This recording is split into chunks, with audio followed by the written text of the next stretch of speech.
the heart of Anlong County, located in the southwest region of China's Guizhou province, lies a series of pyramidal structures that have captivated archaeologists, historians, and enthusiasts alike. These pyramids, shrouded in mystery and local folklore, offer a glimpse into the region's ancient past and challenge conventional understandings of China's architectural history. The pyramids in Anlong County first came to the attention of the wider world in the late 20th and early 21st centuries. Local residents had long been aware of these structures, but it wasn't until more systematic archaeological surveys were conducted that their significance became apparent. These surveys revealed a series of large pyramid-shaped mounds that bore striking similarities to other known pyramidal structures around the world, sparking a surge of interest and speculation. The pyramids of Anlong County are characterized by their distinct step design, similar to the style of Mesoamerican pyramids, such as those found in Teotihuacan and Mayan cities. Each pyramid consists of several terraced levels constructed from layers of earth and stone. These terraces are supported by retaining walls made from large stone blocks, some of which weigh several tons. The largest pyramid in the region, often referred to as the Great Pyramid of Anlong, measures approximately 100 meters in base width and rises to a height of around 90 meters. Many who believe in the pyramid theory have said that the precision and scale of the construction suggest that these structures were built with significant engineering knowledge and labor resources. One prevailing theory about the pyramids of Anlong County is that they served as burial sites or tombs for local elites or leaders. Similar to the pyramids of Egypt and other ancient cultures, these structures may have been built to honor and protect the remains of important individuals. Believers have suggested that excavations could uncover burial chambers and artifacts within some of these pyramids, which would help further support this hypothesis. Some researchers propose that the pyramids may have also served a defensive function. The elevated terraces would have provided a strategic vantage point for monitoring and defending against potential threats. The robust construction of the pyramids, with their thick walls and fortified platforms, suggests that they could have been used as strongholds in times of conflict.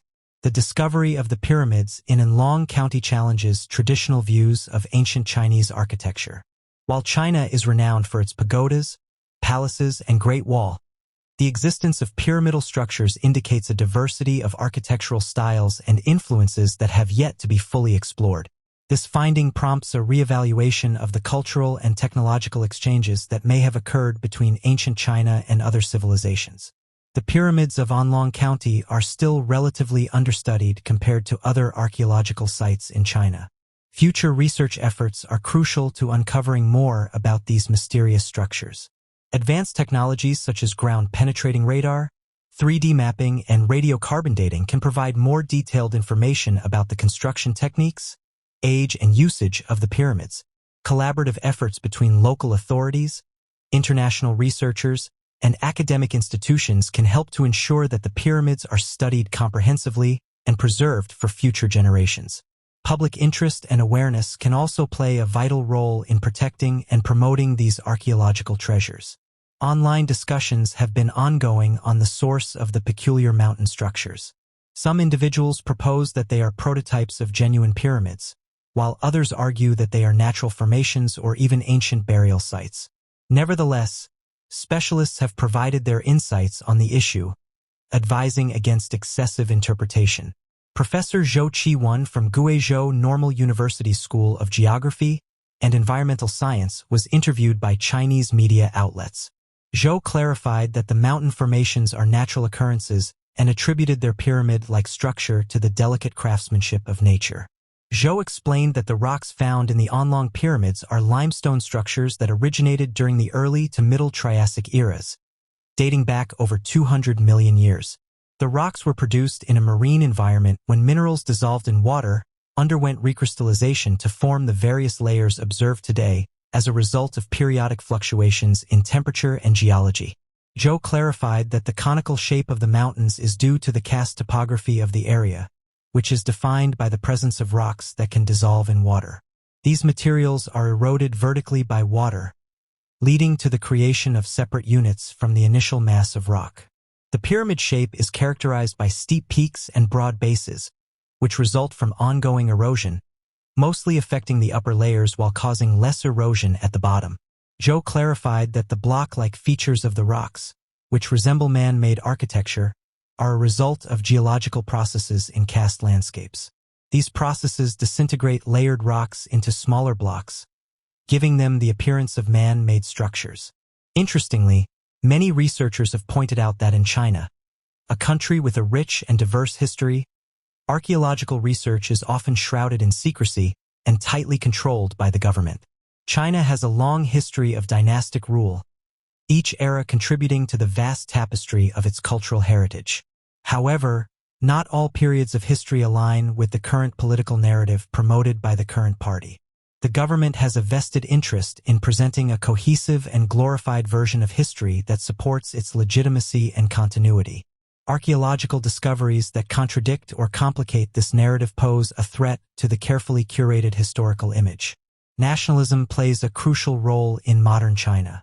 Archaeological findings that reveal a complex and diverse historical landscape, including periods of foreign influence or internal strife, can undermine this narrative. By controlling archaeological research, the government can ensure that the discoveries reinforce rather than challenge the nationalistic narrative. China imposes strict regulations on archaeological excavations, requiring all research to be approved and often conducted under the supervision of government-appointed authorities. Independent archaeologists, particularly those from foreign institutions, face significant hurdles in gaining access to sites. These restrictions are designed to prevent unauthorized discoveries and the dissemination of information that could disrupt the official historical narrative. Even when excavations are permitted, the Chinese government retains tight control over the dissemination of findings. Selective disclosure of archaeological results allows the government to highlight discoveries that support its narrative while suppressing or reinterpreting those that do not. This control extends to academic publications, media reports, and public exhibitions, ensuring a consistent portrayal of China's history. One area of speculation involves ancient technological advancements. Some researchers suggest that China may have uncovered evidence of advanced technologies or knowledge that predates current historical timelines. Revealing such information could disrupt the conventional understanding of technological progress and challenge established historical narratives. By controlling access to these sites, the government can prevent potentially paradigm-shifting discoveries from coming to light. Certain historical periods, particularly those involving defeat, invasion, or internal conflict, are sensitive topics. Archaeological evidence from these times might contradict the official narrative of a continuous, unbroken, and triumphant Chinese civilization. By restricting access to these sites, the government can avoid confronting uncomfortable aspects of its history that could weaken its authority. The pyramids, now recognized as monumental feats of ancient engineering and architecture, were not always understood as such. When these awe-inspiring structures were first encountered by explorers and scholars, many believed them to be natural formations rather than the product of human ingenuity. The earliest recorded encounters with pyramids can be traced back to ancient times, but even then, their purpose and origin were often misunderstood. During the Middle Ages and the early modern period, European explorers who encountered pyramids in Egypt, Mesoamerica, and other regions often viewed these structures through the lens of their limited geological and architectural knowledge. The imposing size and geometric precision of the pyramids led some to speculate that they were natural geological formations. This theory was partly due to the lack of understanding of ancient engineering techniques and the inability to comprehend how pre-modern societies could achieve such feats. One reason behind the initial belief in pyramids as natural formations was their resemblance to certain geological structures. Some pyramids, especially those that had eroded or become partially buried over time, looked like hills or natural rock outcrops. This similarity to natural landforms made it plausible to early observers that they were naturally occurring. In the early days of archaeology, the methodologies and tools available to researchers were rudimentary compared to today's standards. Without advanced techniques like radiocarbon dating, ground-penetrating radar, and detailed excavation methods, early explorers had limited means to investigate the true nature of these structures. This lack of sophisticated archaeological knowledge contributed to the misinterpretation of pyramids as natural features. The Eurocentric perspective of many early explorers also played a role in the misinterpretation of pyramids. The idea that ancient civilizations, particularly those outside of Europe, could construct such monumental and precise structures was often met with skepticism. This cultural bias led to the underestimation of the architectural engineering capabilities of non-European societies. The shift from viewing pyramids as natural formations to recognizing them as man-made structures began with advancements in archaeological methods and the systematic study of ancient sites. The 19th and early 20th centuries saw significant progress in archaeology, driven by scholars like Flinders Petrie, who applied rigorous scientific techniques to the study of Egyptian pyramids. Detailed excavations revealed the construction methods and materials used in pyramid building. Archaeologists uncovered quarries, tools, workers' villages, and inscriptions that provided clear evidence of human involvement. These findings debunked the natural formation theory and demonstrated the sophisticated engineering skills of ancient builders. The integration of historical and cultural context into archaeological studies further solidified the understanding of pyramids as man-made structures. Scholars examined ancient texts, inscriptions, and oral traditions that described the construction and purpose of pyramids. This contextual approach provided a comprehensive view of the social, religious, and political significance of these structures. The realization that pyramids were the product of human effort and ingenuity had profound implications for our understanding of ancient civilizations. It highlighted the advanced engineering, organizational, and artistic skills of societies like the Egyptians, Maya, and Aztecs. This recognition challenged the prevailing Eurocentric views and acknowledged the contributions of diverse cultures to human progress. The study of ancient pyramids has inspired modern engineering and architecture. The precision and durability of these structures continue to amaze and influence contemporary builders and designers. Lessons learned from the construction techniques and materials used in pyramids have informed modern practices in various fields. Correcting the misconception of pyramids as natural formations has improved the accuracy of historical narratives. It has enabled a more nuanced understanding of the development of human societies, their technological advancements, and their cultural achievements. This shift has fostered a more inclusive and accurate portrayal of global history. The transformation from viewing pyramids as natural formations to recognizing them as man-made marvels reflects the evolution of archaeological knowledge and the importance of overcoming cultural biases. Advances in scientific techniques, detailed excavations, and a contextual understanding of ancient societies have revealed the true nature of these monumental structures. The recognition of pyramids as products of human ingenuity has deepened our appreciation for the achievements of ancient civilizations and has had lasting implications for both historical scholarship and modern engineering.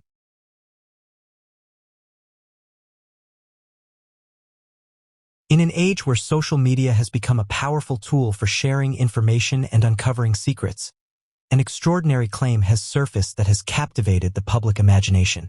An anonymous former United States Antarctica pilot revealed on social media that an archaeological dig on the frozen continent unearthed a buried UFO. This revelation, if true, has profound implications for our understanding of history, extraterrestrial life, and government transparency. The revelation came from a self-described former pilot for the United States Antarctic program who posted their account on a popular social media platform. The pilot, choosing to remain anonymous for fear of retribution, described a top-secret mission that occurred during their tenure in Antarctica. According to the account, an archaeological team discovered a massive metallic object buried deep beneath the ice, which subsequent analysis identified as a UFO.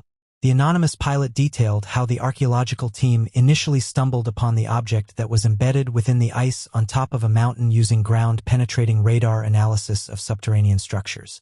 The radar detected an anomaly that warranted further investigation, leading to an excavation effort. As the team dug deeper, they uncovered a large, disc-shaped object made of an unknown metal. The pilot claimed that the craft's size and design were unlike anything seen before, sparking immediate speculation about its origin. According to the pilot, upon the discovery of the UFO, the site was quickly secured by military personnel. The team was sworn to secrecy, and all findings were classified. The pilot's account suggests that the craft was transported to an undisclosed location for further study, and the incident was buried under layers of official secrecy. If the claim is true, the scientific implications are monumental. The discovery of a UFO would challenge our current understanding of physics, materials, science, and engineering. Researchers would have the opportunity to study potentially advanced extraterrestrial technology, which could lead to breakthroughs in various fields. Additionally, the presence of a UFO in Antarctica could provide clues about the history of extraterrestrial visitation on Earth. The revelation also highlights issues related to government transparency and accountability. The claim that such a significant discovery has been kept secret from the public raises questions about the handling of potentially transformative information. Governments may argue that secrecy is necessary for national security, but the lack of transparency can erode public trust. The alleged cover-up, if true, underscores the need for greater openness and accountability in handling discoveries of this magnitude.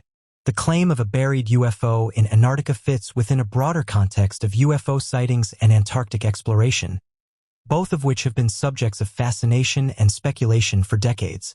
UFO sightings have been reported worldwide for centuries with varying degrees of credibility. The modern era of UFO interest began in the mid-20th century, leading to numerous investigations by governments and private organizations.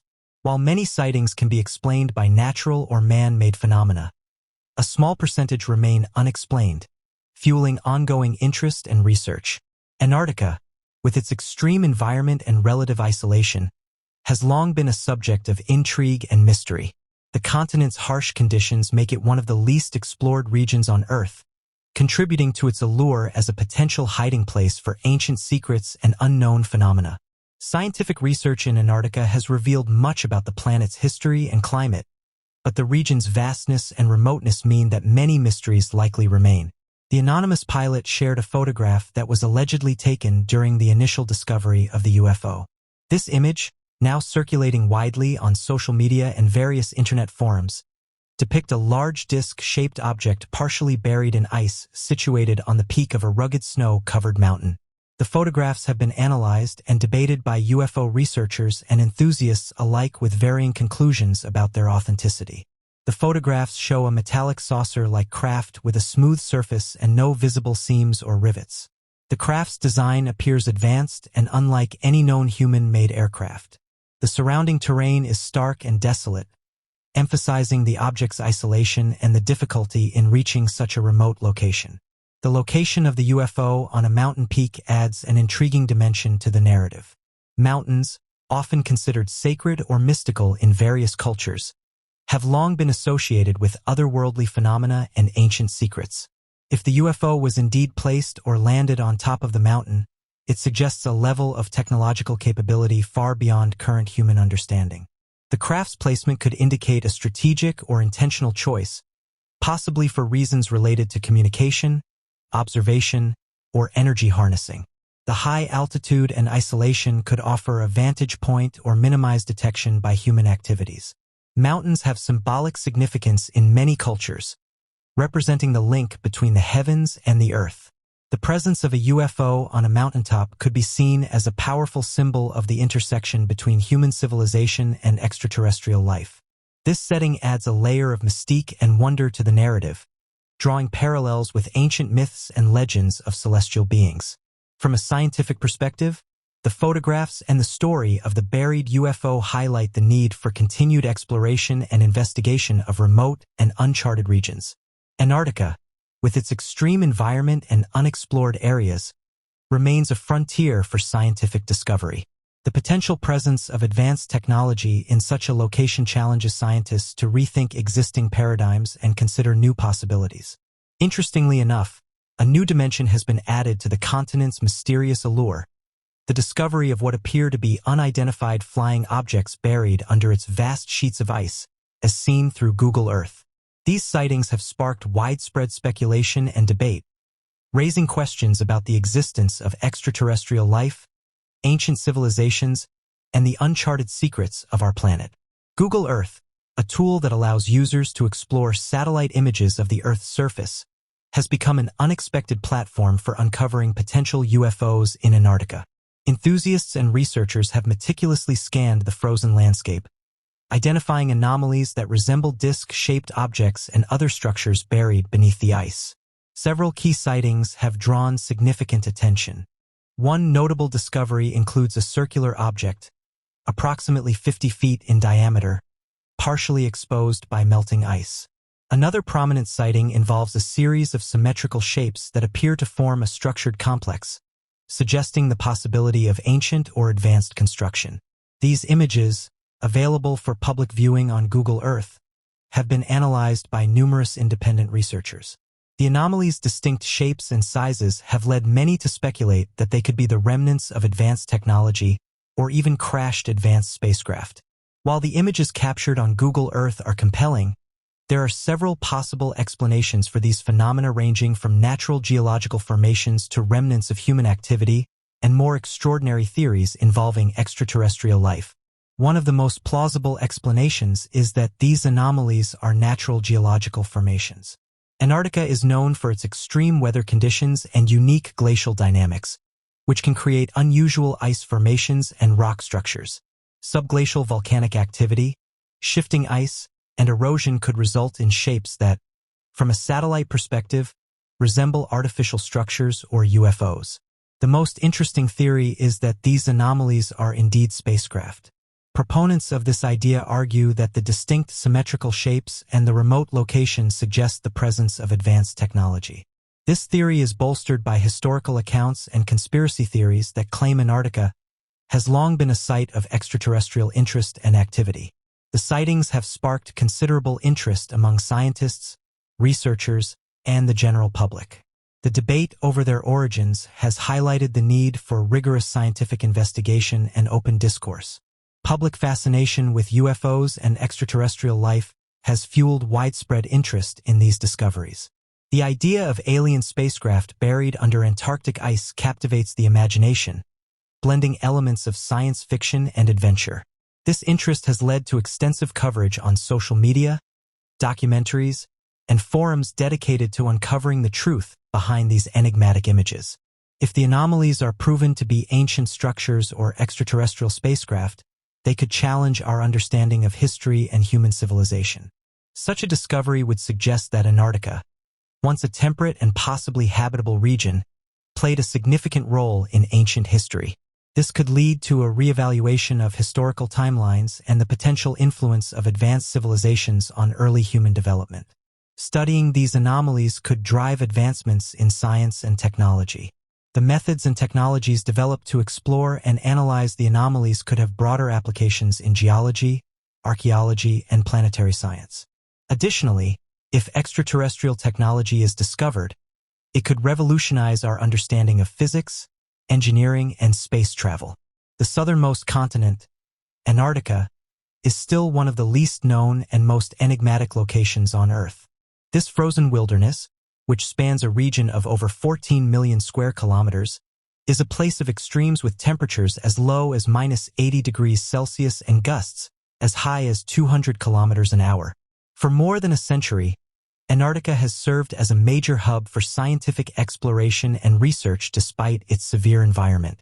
Nonetheless, a large portion of the continent is still unknown and uncharted due to its size and isolation. Since the mid-20th century, exploration in Antarctica has increasingly focused on scientific research, facilitated by international cooperation and technological advancements.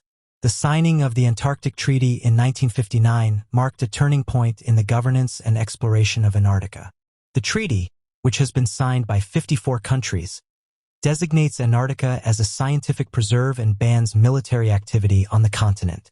This framework has enabled collaborative scientific research and peaceful exploration, with numerous countries establishing research stations across the continent. Today, there are more than 70 research stations operated by various countries, including the United States, Russia, China, and Australia.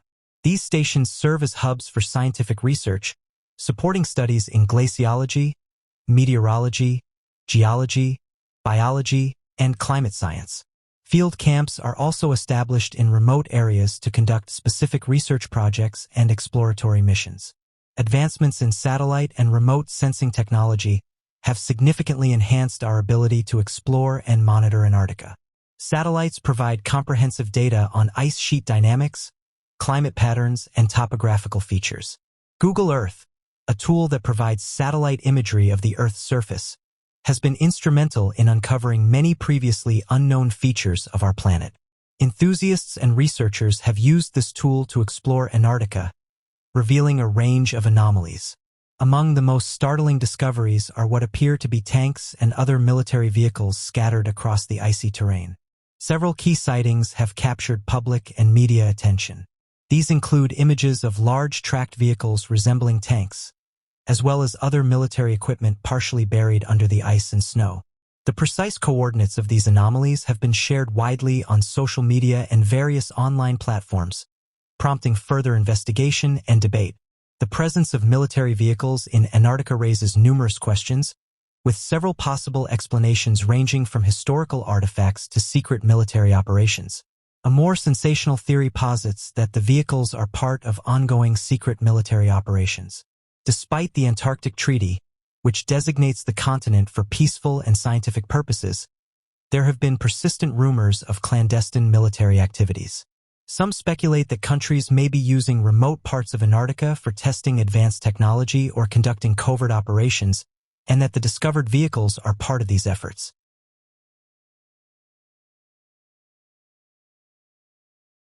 Ron Wyatt, an amateur archaeologist and adventurer, garnered significant attention in the 1970s and 1980s with his claims of discovering biblical artifacts. Among his most controversial and intriguing claims was the discovery of a chariot wheel in the depths of the Red Sea. Wyatt asserted that this finding provided tangible evidence supporting the biblical story of the Exodus, where Moses led the Israelites out of Egypt, parting the Red Sea and allowing them to escape Pharaoh's army, which perished in the returning waters. A significant portion of this rumor stems from the research conducted by Ron Wyatt, an eccentric and contentious amateur archaeologist who claimed to have located the biblical Ark of the Covenant, Noah's Ark, the Tower of Babel, the true location of Mount Sinai, the true site of Jesus' crucifixion, and the original stones of the Ten Commandments. His fans claimed that he was an honest and passionate man, but there are many who disagreed with him. Scientists and archaeologists at the time considered him to be an inexperienced maverick at best. Because the location of New Iba in Egypt seemed to match some of the descriptions of biblical and historical reports of the geography, Wyatt's interest in the Hebrews' Red Sea crossing became concentrated there. He claimed to have discovered what he believed to be chariot components while diving off the beach in Nuweiba. In 1978, on his first visit to Nuweiba, he discovered a massive column on the shore that appeared to be an old relic. Subsequently, he discovered that it had been assembled in concrete for exhibition by Egyptian officials. He thought it was a monument that King Solomon had erected to commemorate the Red Sea passage. Wyatt claimed to have discovered what he believed to be the remains of chariot wheels and chariots at the bottom of the ocean during that very voyage in 1978. There was a lot of coral covering them. Wyatt stated that he had recovered one of the wheels, and that an Egyptian official had proclaimed it to be from the 18th dynasty of ancient Egypt. However, no one appears to be aware of the current whereabouts of that chariot wheel. News outlets interviewed Arun Sen, a visitor to Nuweiba who discovered the human bones at the location. He added that Professor Lennart Mahler, who taught at Stockholm University in the late 1990s, was in possession of the bones, which had been verified as human remains. Additionally, it was found that there appeared to be an underwater bridge that connected the two sides of the sea, with the seabed on one side being shallower than the depths on the other. According to Wyatt, there might have been the location where the waters broke and allowed the Hebrews to pass. Other explorers have visited the location as a result of Wyatt's attention on Nuweiba and his assertions that chariot remnants are on the ocean floor. But even Wyatt's followers advise caution over their ecstatic discoveries.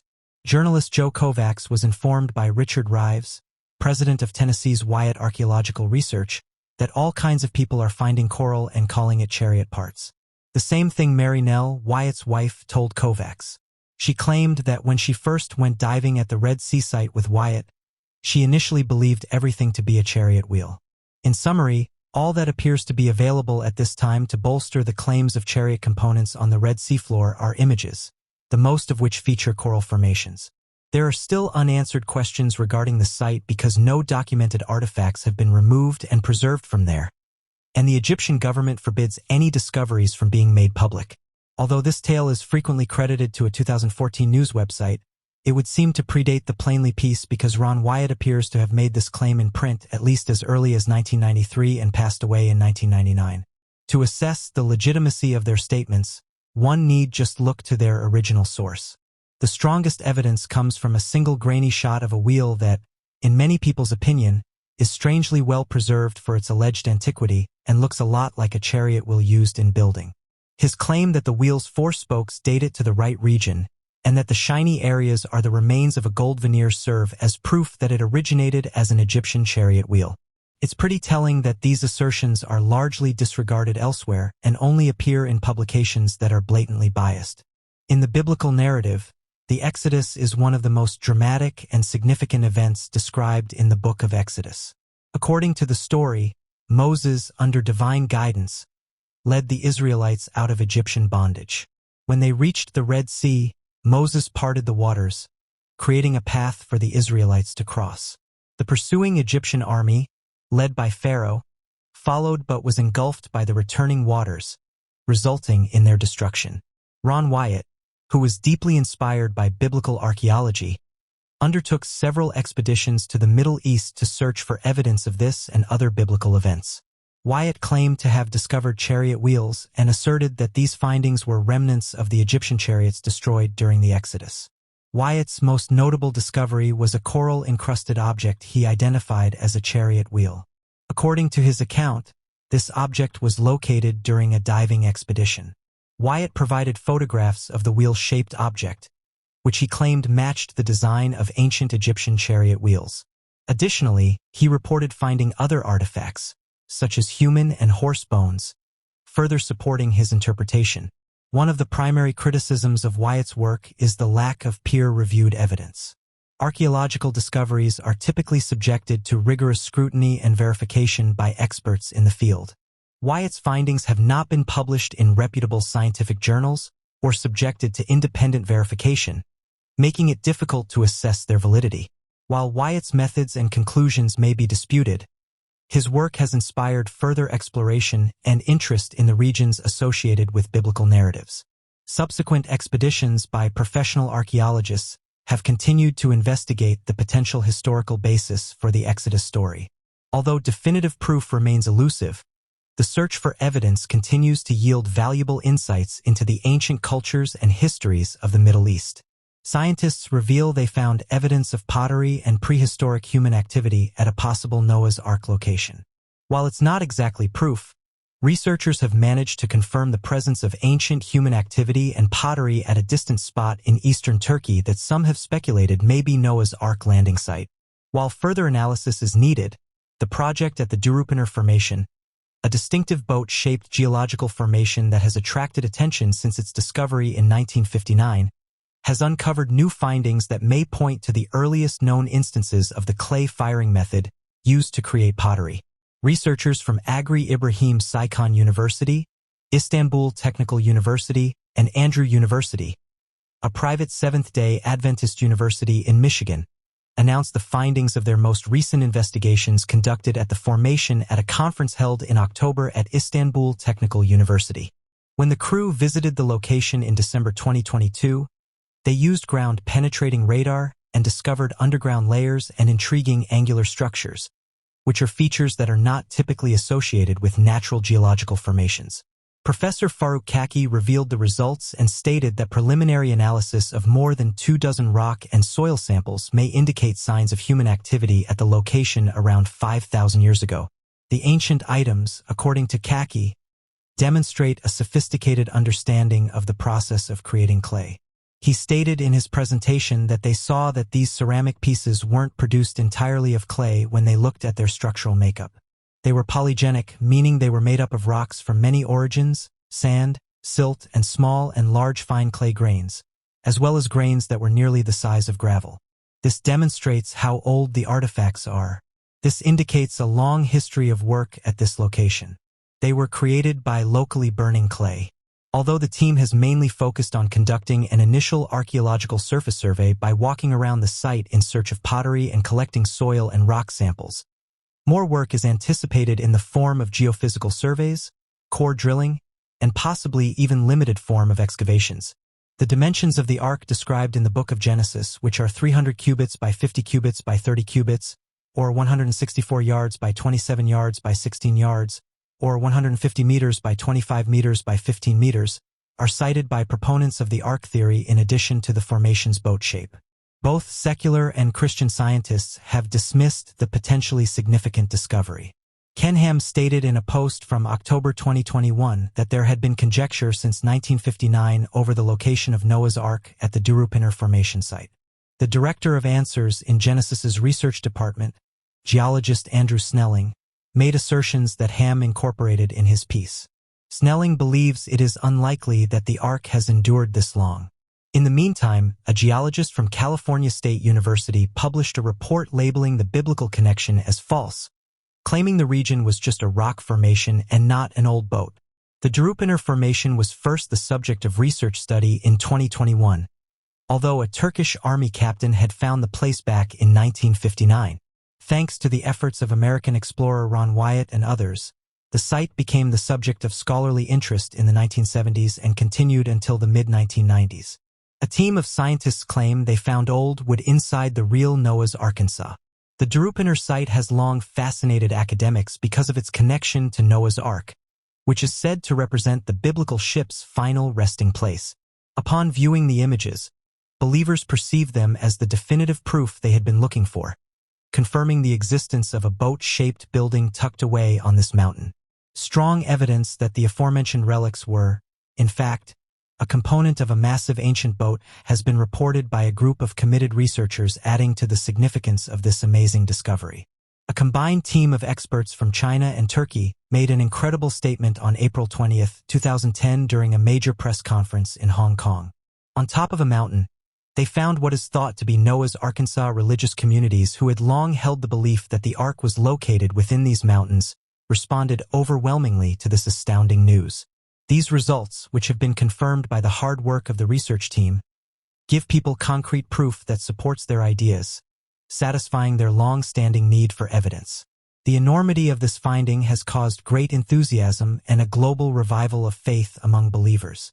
When the images were released, many people were shocked to see that there appeared to be large wooden structures. Many people were surprised and intrigued when the photos were made public. Large wooden constructions were noticeably absent from the photos, which begged several issues.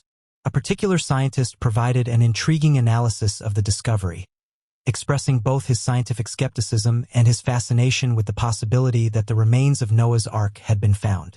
In the interrogation with the scientists, the group boldly declared that they had painstakingly completed every necessary experiment to reach their conclusion. As part of their investigation, they particularly acknowledged using radiocarbon dating techniques on a few wood samples. Renowned researcher Young Wing Chung voiced his surprise at the finding by asking how a ship could possibly be discovered on a mountain. He said that the biblical story of Noah's Ark is connected to the sole known wooden building on Mount Ararat based on historical sources. With this knowledge, Wing Chung is certain that there is a very high chance that the new discovery is Noah's Ark. He stressed that there isn't yet a competing theory to support this theory. As to the team's report, not only are the researchers persuaded by their discoveries, but Turkish government officials also recognize and support the team's claims about the existence of Noah's Arkansas. Furthermore, these authorities have stated that they think the location in question is, in fact, the historic vessel's ultimate resting place. The research team continues by stating that they have done further investigation to support their assertions. For example, they collected wood samples from the location and used carbon dating to determine their age, which came out to be an astounding 4,800 years. They have also invited other scientists to analyze the results directly in order to bolster the validity of their research. It's important to remember that certain experts and researchers do not believe that the discovered structure is the real Noah's Ark, despite the majority of experts and academics expressing their support for this belief. Some doubters contend that certain tests cannot provide strong evidence for the structure's genesis. Furthermore, a certain scientist has questioned the validity of radiocarbon dating and demanded that more research be done to guarantee accuracy. Some others have gone so far as to cast doubt on the expedition's legitimacy altogether, speculating that it might have been staged. A research article titled, exploration team successfully ventures inside 4,800-year-old wooden structures was published by the team conducting the exploration in spite of the skepticism voiced by certain scientists. The team's trust in the importance of their findings is demonstrated by their publication, which has the backing of Turkish officials and subject matter experts who adamantly maintain that the found artifact is Noah's Arkansas. There is a popular assumption among religious people right now that the spot we are talking about is where Noah's Ark is ultimately resting. On the other hand, fascinating arguments have been put out by scientists that seriously refute the idea that this is the real Ark. It's crucial to remember, though, that scientists do not completely reject some aspects of the narrative. Among the least visited regions of the planet, mountains have drawn the attention of a wide range of individuals. While some are drawn to the mysteries that sit atop these majestic natural structures, others are eager to conquer them. Fascinating recent finds by underwater archaeologists clearly suggest that many cities were submerged. Remains of ancient civilizations that date back to Noah's time have been discovered in one specific site, which is off the coast of Turkey. The fact that there are numerous stories from diverse civilizations mentioning a large-scale deluge, some even having written records describing the event, makes this even more fascinating. Notably, some scientists do not deny that such an event occurred, but they suggest that the extent of it might have been overstated. For example, historical evidence points to a spike in water levels in the region about 7,000 years ago, which suggests that the so-called Great Flood may have resulted from the flooding of the Black Sea.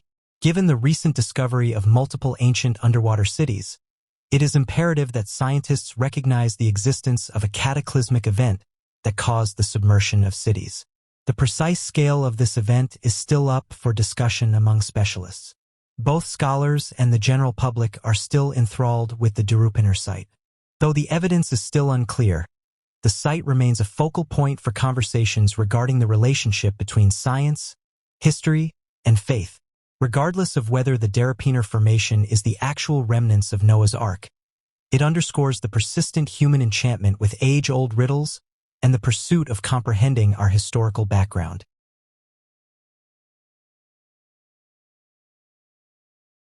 In the quiet waters of Oklahoma's lakes, an eerie legend persists, whispered among locals and intrepid adventurers alike. The tale of the Oklahoma octopus, a giant cephalopod said to inhabit the lakes of this landlocked state, has intrigued and frightened swimmers and divers for years. While mainstream science questions the existence of such a creature, numerous encounters have been reported, contributing to the mysterious lore surrounding this alleged freshwater monster. This octopus-like creature is said to be 6 to 15 feet in length, with skin that is reddish-brown and strong tentacles that had the power to take unsuspecting swimmers. Though its exact origins are unknown, some accounts link the legend to Native American folklore about an odd aquatic creature that has a hunger for human flesh. Some claim that the large number of drownings and disappearances that have happened in the Oklahoma lakes throughout the years served as inspiration. The legend of the Oklahoma octopus is relatively recent, gaining traction in the early 2000s. Despite Oklahoma being a landlocked state, where traditional marine octopuses cannot survive due to the lack of salt water, the legend persists. Some suggest that the creature could be an undiscovered species of freshwater cephalopod, or even an ancient, prehistorically adapted octopus that somehow survived and evolved in these freshwater environments. One of the earliest and most widely cited encounters occurred in February. A group of teenagers swimming in Lake Thunderbird reported seeing a large, shadowy figure beneath the surface. Initially, they thought it was a log or debris, but panic ensued when the object moved against the current. One swimmer, Karen Thompson, described feeling something brush against her leg, followed by a sharp, stinging sensation. She emerged from the water with a series of suction-like marks on her calf, resembling octopus tentacle marks. In February 2008, a team of divers conducting a recreational dive in Lake Tenkiller reported a chilling encounter with a massive creature. Lead diver, Mark Henson, recounted how visibility was low due to the murky water when he noticed an unusually large and dark shape moving swiftly near the lake bed. Initially thinking it was a large catfish or gar, Henson swam closer, only to be confronted by what he described as a gigantic tentacled creature. The divers quickly ascended, shaken but unharmed. Henson's account was corroborated by his fellow divers, adding credibility to the sighting. In 2012, a seasoned fisherman named Earl Mitchell reported an encounter while night fishing on Lake Oalagna. Mitchell claimed that as he was reeling in his catch, a tremendous force pulled against his line, nearly dragging him into the water. After a tense struggle, the line snapped, but not before he glimpsed a massive octopus-like arm breaking the surface. His story, combined with unexplained disappearances of pets and livestock near the lake, fueled further speculation about the Oklahoma octopus existence. In the summer of 2015, a seasoned fisherman named Tom Harris experienced an encounter that would forever alter his understanding of the lakes he had fished in all his life.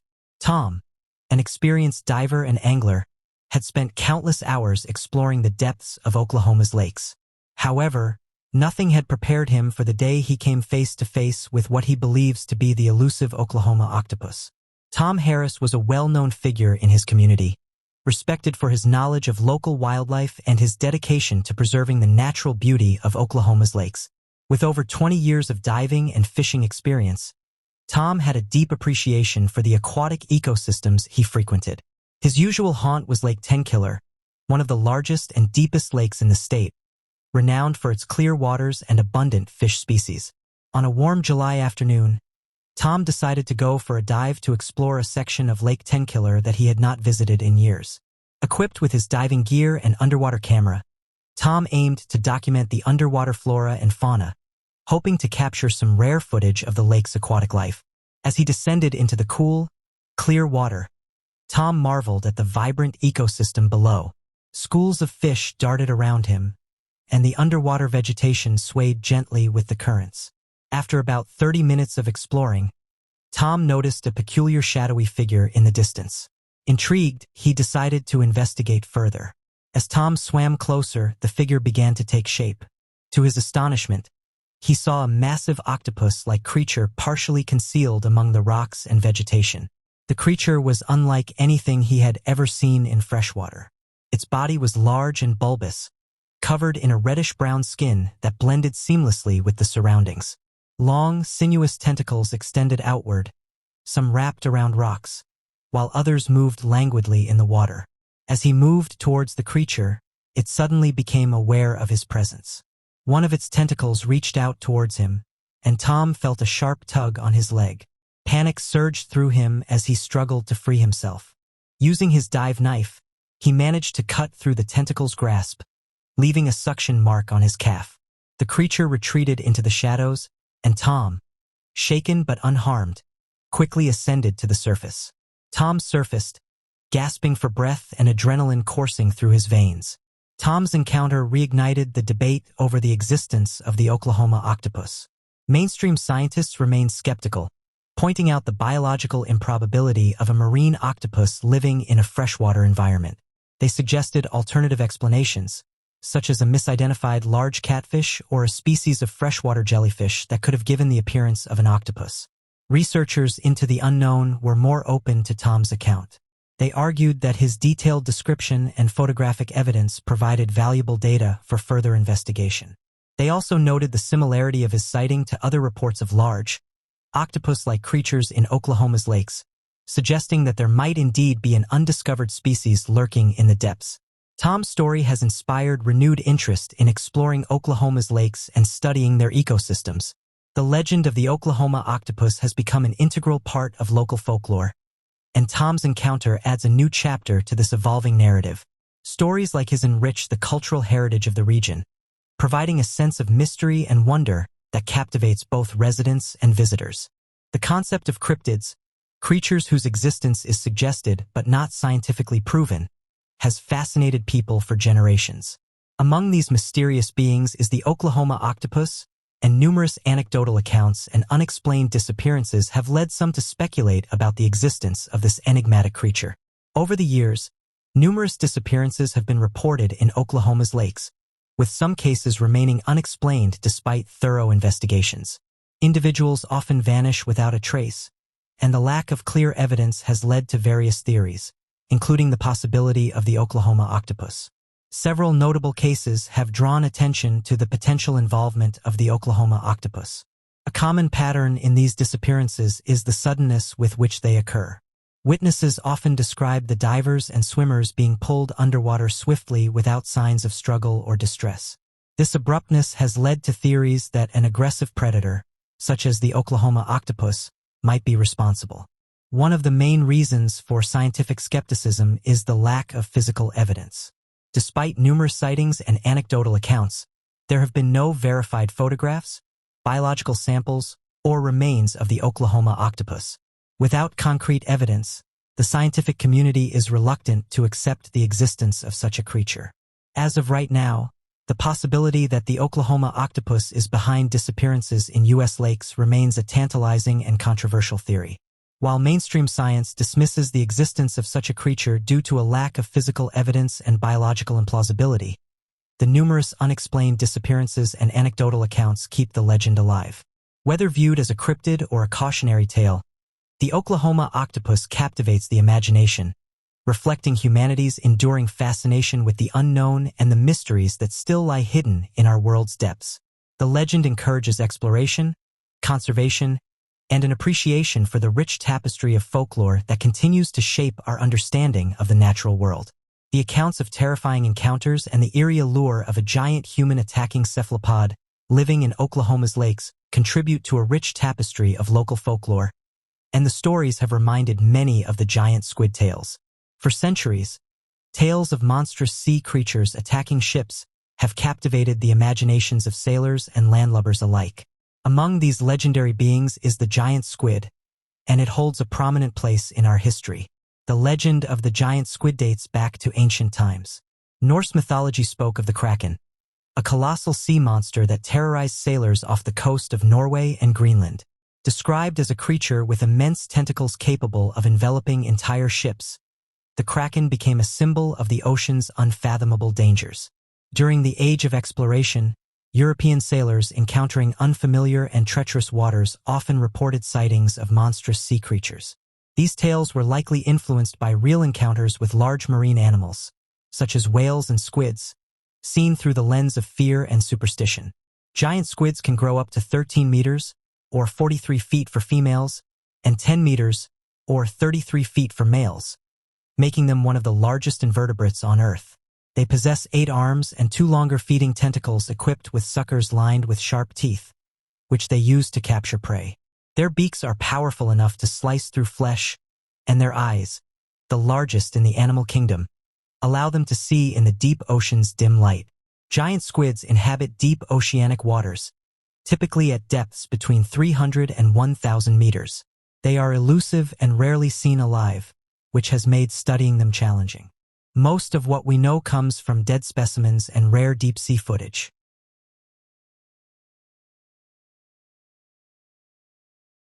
The accounts of Scott and his family. Back in November of 1991, an individual would join a support group after claiming to have been taken by mysterious entities over the course of his entire life. According to the man who chose to go by the name Scott, he claimed that he only started to remember the events after years of suffering from terrible nightmares that appeared to have exacerbated feelings of both stress and anxiety. When dwelling on the nightmares for several years, the memories of strange humanoid creatures entering into his room started coming back to him, but remained cloudy, as if he had been waking up from a dream. According to Scott, the first event that he could remember occurred sometime back in April of 1990, in which he claimed that a group of small beings he would refer to as short guys would enter his room in seemingly impossible ways. Although at first he was unsure, Scott believed the beings to have been connected with visions of hovering flying saucers and strange lights in the sky, as he claimed to have another hazy memory of having encountered a flying saucer when he was only 10 years old. Desperate to figure out the cause of these strange memories and sudden anxieties, Scott attended several sessions with a therapist who would later refer Scott to a hypnosis psychiatrist who specializes in these types of cases. It was during these several months of hypnosis sessions that Scott would slowly remember many of these bizarre experiences in vivid detail. The oldest experience that Scott was able to remember during this time occurred when he was only 3 years old. According to Scott, he remembered playing in a dirt area outside of his home with his trucks when he realized that he was all alone. With his parents inside the house, Scott was having fun moving his trucks through the dirt and pretending to transport mounds of dirt to different areas when he saw movement out of the corner of his eye. The property that Scott was playing at rested adjacent to an untamed wilderness area, and it was near the brush and trees of the adjacent wilderness that Scott claimed to have seen two humanoid beings appear from seemingly out of nowhere. Being only 3 years old, Scott was unsure how to react to the situation, and so continued looking over at the strange beings that he described as appearing to have had large ant-like heads with large ant-like eyes atop tiny humanoid bodies only slightly taller than he was. As he continued staring at the creatures, Scott would claim that one of the ant-like beings pulled out a strange-looking metal rod that he waved in Scott's direction and instantly caused him to fall asleep. He would then wake up an indeterminate amount of time later, laying down in the sand with his trucks and no one else around him. Terrified of what he encountered, Scott ran to his house and told his mother that he had fallen asleep after seeing monsters. Confused as to what Scott was trying to tell her, Scott's mother dismissed the sighting as nothing more than a dream that Scott had had while he was playing in the dirt. Frustrated by his inability to tell his mom what had happened, Scott would shout at his mom, saying that there were bugs around him, and would continue saying this over the course of several weeks before forgetting about the encounter entirely due to some unknown reasons. Several years following this incident, Scott would begin to complain to his parents about throbbing headaches that would plague him for the rest of his life. Originally starting when he was only 6 years old, Scott was believed to have suffered from strange spells or seizures that he would describe to his parents as strange feelings, spacing out, or sudden confusional episodes where he would be unable to know where he was or what he was doing. At first, the parents thought nothing of the headaches and sudden attacks of confusion, believing it was common for a young child to have momentary lapses. It would not be for another 2 years until Scott was diagnosed at the age of 8 with a condition referred to as atypical migraine. Despite the doctors not knowing exactly what Scott was suffering from, he would be forced to take mild painkillers until high school to deal with the sudden headaches. It was at around the age of 8 that doctors decided to take a few readings from an electroencephalogram, also known as an EEG, to get readings of Scott's brainwaves. Although his brainwaves were typical, it was during his sudden migraines that Scott's brainwaves suddenly began to show abnormal readings, as if he was no longer in a conscious state and would abruptly enter a stage between conscious and unconscious commonly seen in patients of hypnotic regressions. Confused as to what they were seeing, the doctors assumed that the condition was being caused by mild seizures and would prescribe Scott with anticonvulsant medication that had very little effect on his confusion episodes. It was around his 9th birthday that Scott would suffer from another event that he would not recall for many years later. According to Scott, he and his sister Lee would often play outside in this hidden area they referred to as the gully. It was at the gully that Scott and his sister would claim to have witnessed a flying saucer and strange lights in the sky that moved erratically. Scott's sister Lee would also recall the events and claimed that she had believed the gully to have been a very special place, and that the hovering ships had visited them several times while they were alone.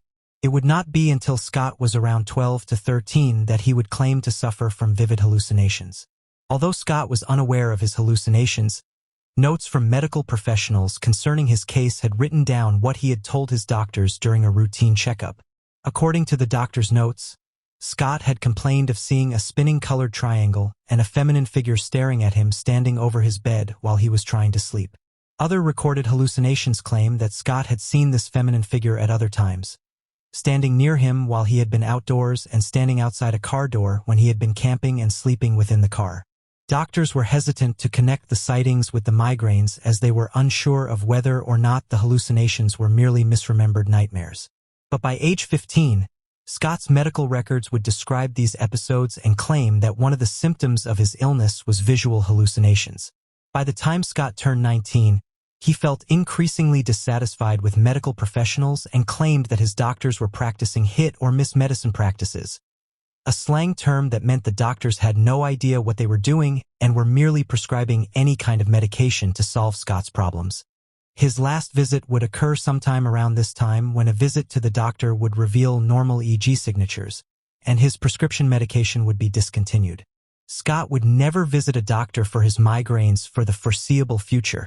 Scott would later believe that the strange migraines and shifts of consciousness were somehow connected to the incidents, and that whenever his head was hurt, he was opening up a two-way telepathic channel between his thoughts and the nearby extraterrestrials. According to Scott, when the strange humanoid creatures would visit, the creatures would often communicate with him via an unknown and mysterious ability that acted like a two-way channel. He was aware that the creatures could see into his mind and hear his thoughts, and he was also able to see into their mind and hear their thoughts. But because their minds were so different, it would cause severe migraines and be nearly impossible to decipher. When using hypnotic regression, Scott was able to remember an incident that he would refer to as a biggie that had occurred when he was around 10 years old. As Scott was sleeping in his room, he awoke to a strange humming sound and saw what he described as a huge flying saucer hovering outside his bedroom, visible from his bedroom window.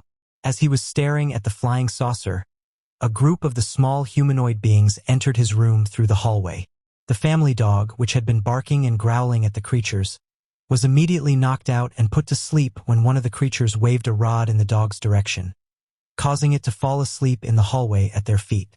As the creatures filed into Scott's room, they waved the rod over him, causing him to suddenly enter into an almost dreamlike state of consciousness. Once they were done, the creatures started filing out of the room and heading upstairs to Scott's parents' room. Fearing that the creatures were going to hurt his parents, Scott ran upstairs, but noticed that the creatures had already disappeared, and ran into his parents' room where he told them that aliens had entered his room and were coming to kill them. The parents, having heard impossible to explain noises only moments prior, got up and grabbed their two kids as Henry, Scott's father, grabbed his gun and ran outside the house to shoot at the flying saucer. By the time Henry got outside, the craft had already disappeared and the creatures were nowhere to be seen. Curious as to the truth surrounding the event, Scott's psychiatrist connected Scott's parents and asked them if they remembered the event as he described. Emily, Scott's mother, would not only write back that she remembered the event, but that she believed that the incidents had occurred and were not fabrications. The last scenario that Scott was able to remember had occurred to him only 3 years prior to him seeking professional help. Scott would consider this event the catalyst that was so traumatic. It was most likely what triggered his memories of all of his past experiences to come to the surface. After a series of hypnotic regressions, Scott was able to describe the event in vivid detail. According to Scott, it was sometime in April of 1990 that as he was getting ready for bed, he felt a sudden intense feeling of anxiety come over him. In order to try to cool down, Scott grabbed a nearby magazine and was flipping through the pages reading when he started to feel his mind open up as if a two-way communication channel had emerged within him. He would later describe the feeling as if he knew that the beings were suddenly there inside his mind. Fearing that they would soon invade his room, Scott would begin to panic and attempt to leave the area before soon realizing that he did not appear to be in control of his body. Looking over at his bedroom door, he remarked that it was as if the door vanished into thin air, as he could see the reflections of an unexplainable light bouncing off the wall coming from the inside of a nearby room. As he continued staring at the doorway, Scott described 6 of the extraterrestrial creatures that entered, claiming that their bodies looked boxy and their heads were strangely angular and triangular. It was at this point that one of the creatures pushed a round tipped Rob in Scott's direction, causing him to instantly become anesthetized from any feelings of pain or discomfort, but still conscious of the entire encounter. As the creatures were touching him with the Rob behind his ear, causing him to no longer be able to move an inch of his body, he claimed to feel a buzzing coming from the inside of his right ear that slowly grew into a ringing sound. Scott then described his vision as appearing to have been similar to a TV monitor that was lagging, only capturing frames and glitches of vision at a time. Scott would then describe the feeling in his head as if he was battling to prevent the creatures from being able to touch his mind and peer into his memories and thoughts. But before he could successfully ward off the mental invasion, he fell unconscious. When Scott finally came to, he found himself strapped down onto a metal table surrounded by 2 humanoid figures that appeared to have been doctor-like in appearance, wearing strange glasses on their face, white coats with off-tan and white-tinted skin. Surrounding the doctor-like entities, Scott claimed to have seen several shooter beings in what he believed were army-like suits.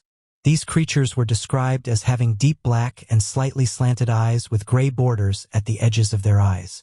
Panicked by the sight, Scott asked the creatures who or what they were, but they refused to answer, and instead replied with a question in Scott's mind stating that they were curious as to what Scott was.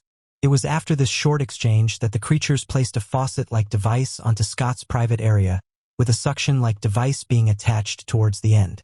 According to Scott, The device appeared to have been connected to a box located at the side of a surgical table via a plastic tube.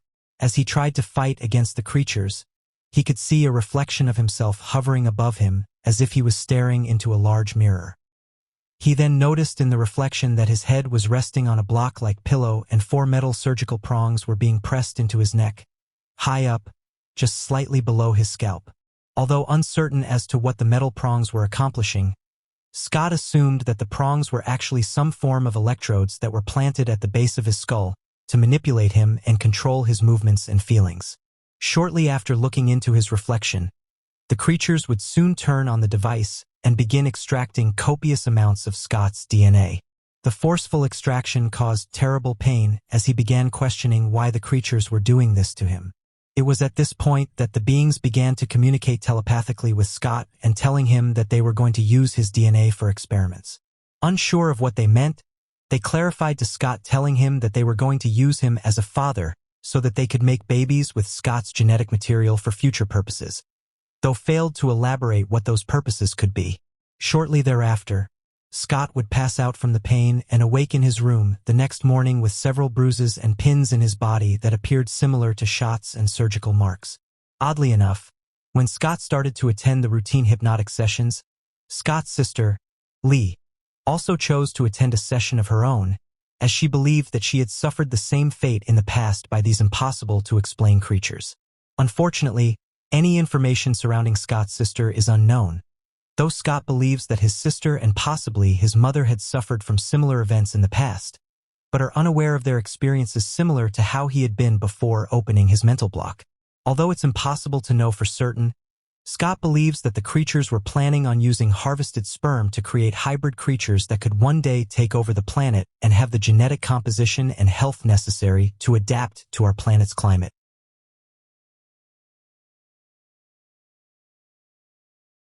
Locals in the Amazon jungle have been reporting witnessing mysterious entities for the past few months. As a result of these repeated complaints, investigators have traveled to the area in the hopes of gathering proof.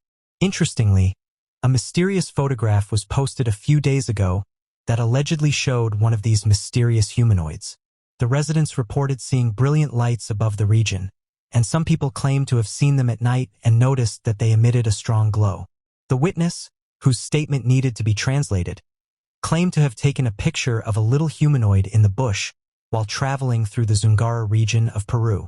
The local resident, who described himself as a farmer and lifelong inhabitant of Zungaracocha, was performing his daily tasks when he had an encounter that he couldn't explain. On the June 24th, while walking through a familiar path in the jungle, he noticed an unusual movement among the trees. Initially dismissing it as a wild animal, his curiosity soon got the better of him. As he approached the source of the movement, he was surprised to see a small, gray humanoid figure standing among the foliage. The being was approximately 4 feet tall, with a large head, slender body, and large, dark eyes. Reacting quickly, the man managed to capture several photographs before the creature disappeared deeper into the jungle. The man's photographs, which he shared with social media groups, quickly started to gain traction, with many questioning whether this creature was linked to the mysterious sightings that were reported back in 2023. One plausible explanation is that the man misidentified a known animal or an unusual human figure in the dense jungle. However, those who have viewed the photographs have said that this isn't likely, adding that a farmer who has lived in the area his whole life is likely very well versed on the native wildlife species. As mentioned, Peru has been trending on social media since August 8th of last year.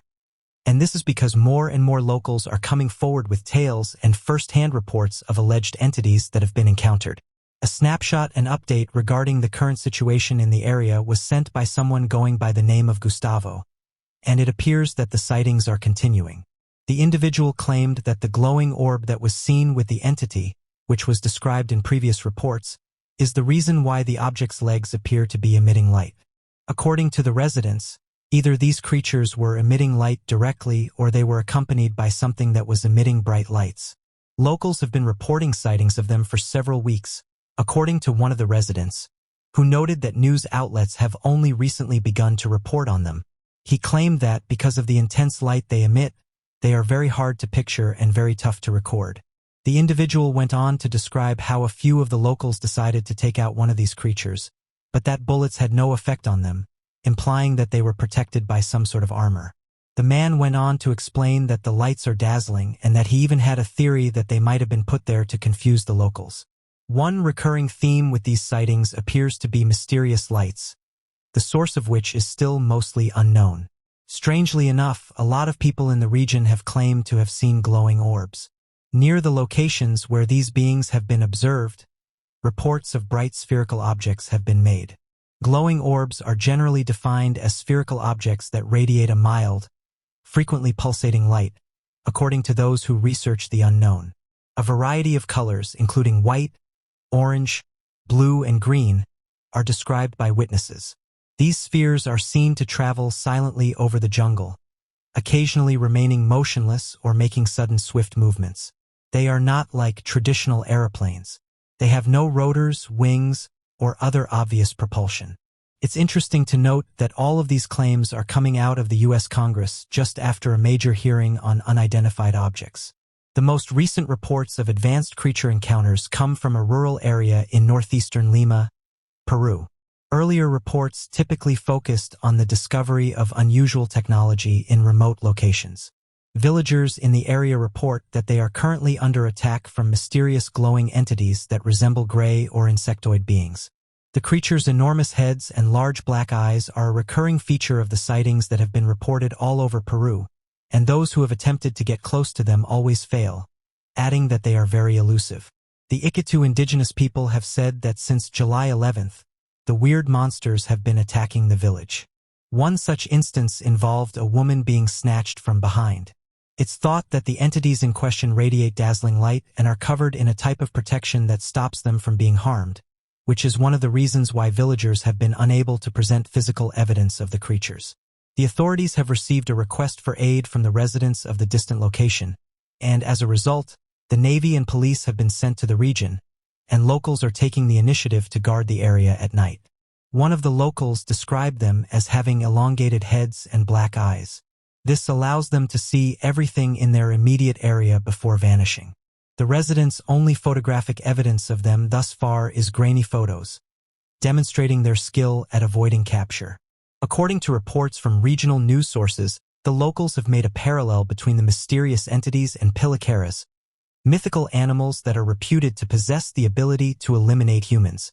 Even if this assertion is improbable, many on the internet are nonetheless accepting it. There is a notion that says these entities are local drone operations. This explanation, however, leaves out the nature of these beings and the reason behind the numerous reports of strange orbs in the region. Like the entire continent of South America, Brazil is one big hotbed for UFO activity. São Paulo, on the other hand, is unquestionably one of the busiest and most dynamic locations in the nation and has seen an abundance of UFO claims and encounters. These experiences can include seeing unusual lights in the sky, seeing objects up close, or even hearing from people who say they were taken inside these alien-looking cars. The events of May 19, 1986, often known as the Brazilian Air Force Chase or the Night of UFOs, are arguably the most well-known of all. During the nearly 7-hour-long pursuit and intercept missions, multiple military jets visually observed at least 20 unusual objects over São Paulo on the relevant night. Numerous locals, extending as far as Rio de Janeiro, reported witnessing the weird, unearthly vehicles in addition to the military witnesses. In the Guaratingueta incident of 1994, several witnesses reported seeing a low-flying UFO while returning from Rio de Janeiro to São Paulo. Not only were there several witnesses to this encounter, but a few of them had prior aviation expertise. In addition, several additional witnesses would ultimately provide their own accounts of what they had witnessed, which strengthened the witnesses' version of events. However, as we will see in a moment, there are a lot of lesser-known accounts from this part of Brazil. João de Freitas Guimarães, a lawyer and professor at the Catholic Faculty of Law in Santos, São Paulo, stated in an August 1957 interview with the Rio de Janeiro television station Channel 13 that he not only saw a flying saucer, but that he actually boarded one on the evening of June 16, 1956. On the night in question, Guimarães claims He made the decision to walk along the beach after dinner at the hotel he was staying at just after 7 in the evening. He was gazing out over the water when he suddenly saw a jet of water rise, which initially led him to believe that he was witnessing a whale surface. But after a minute or two, he realized that it was a mechanical craft rather than a whale coming up out of the sea. Moreover, it was moving towards the beach in his direction. After coming to a rest on the shore, it released a landing gear. Shortly after, he was approached by two peculiar individuals who were tall, had fair skin tones, and had blonde hair. The individual in question described in detail that everybody was dressed in a green jumpsuit, which seemed to taper down at the neck, wrists, and ankles. They appeared to be entirely human when they got closer to him. He asked them if they needed help, and he became so convinced that they were testing a new experimental machine that he wondered if that was really what they were. After asking in his native Portuguese, and without getting a response, he repeated the question in English, French, and Italian. But the men ignored him once more. Then an odd feeling came over him. He sensed that these two beings wanted him to get into their futuristic vehicle even though they did not speak to him. He also had a sincere desire to observe the craft at the same moment. Then one of the individuals turned and made his way towards the craft, following closely behind, but with caution. Guimaraes trailed the first figure as he ascended the ladder to the craft's aperture, and the second figure followed suit. When he arrived at the object's door, he saw a third individual waiting inside who was dressed precisely like the first two. The doors of the vessel closed behind them as soon as they were all inside, and in an instant they were in the air. Guimaraes saw water on what he thought to be the spaceship's portholes as this was happening. As he wondered if it might be raining, one of the figures spoke through telepathy to inform him that it was actually water coming from the rotation in the opposite direction of the parts that made up the ship because of a ray filtration device that produced a kind of vacuum around them rather than rain that he could see. Through the windows, Guimaraes could see some, but not much as the vessel began to leave the area. For example, he wrote that they passed through a glorious violet layer and then into an intensely dark area where the stars shone in an extraordinary way. In addition, he stated that he felt the craft shake strongly multiple times, maybe like turbulence on a commercial flight. Later on, he would receive another psychic explanation explaining that the shaking was a result of leaving Earth's atmosphere.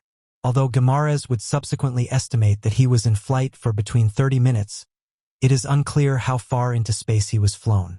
Only a few weeks before the final Channel 13 interview, after landing and while still within the vehicle, the creatures begged to meet with him again, and they even provided a date, August 12, 1957. In the months that followed their first meeting, a lot of people found out about what happened that night, even though he insisted he had agreed to the meeting.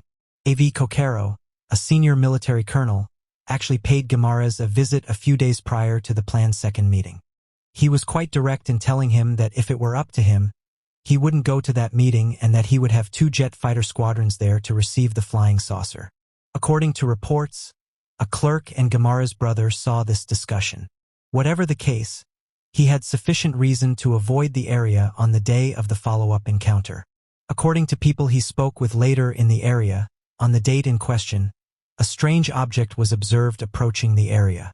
However, instead of descending, it appeared to change direction and head into the distance, possibly sensing the absence of Guimaraes or the potential threat of a jet fighter squadron should they be on standby and ready to ambush the unearthly vehicle.